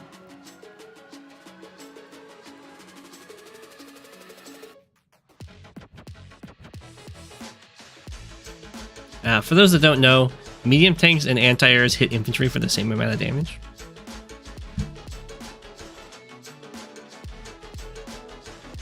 So this really should have been used. I'm amazed this base lock has lasted so long. What? And then Von Bolt is the one that resigns? What? So, I mean, the rocket is in range of this Neo tank, which is pretty nasty. But the bomber is still pretty scary.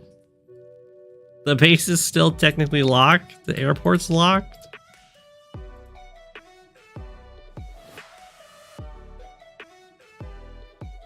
I'm surprised that Von Bolt resigned there. I mean, I think the attack on the HQ wasn't the best choice, but it was somewhat working out.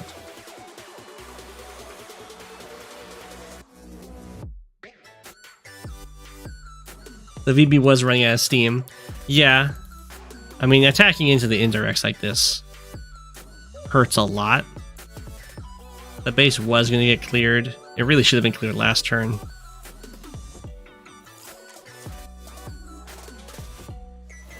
If Von Bolt had been able to like capture all of these cities while this was going on, then maybe. But still, I think Von Bolt can probably get something done with like some stealths, yeah.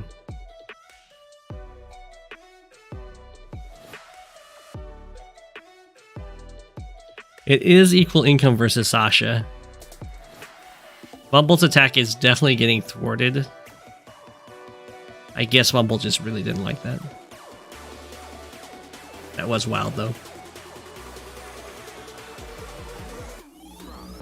What a game. I'm surprised Bumble resigned. Missile-chan, no!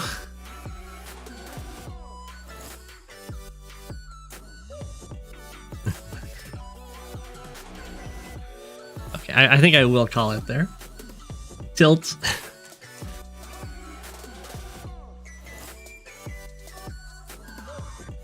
So we'll leave everyone with an apple.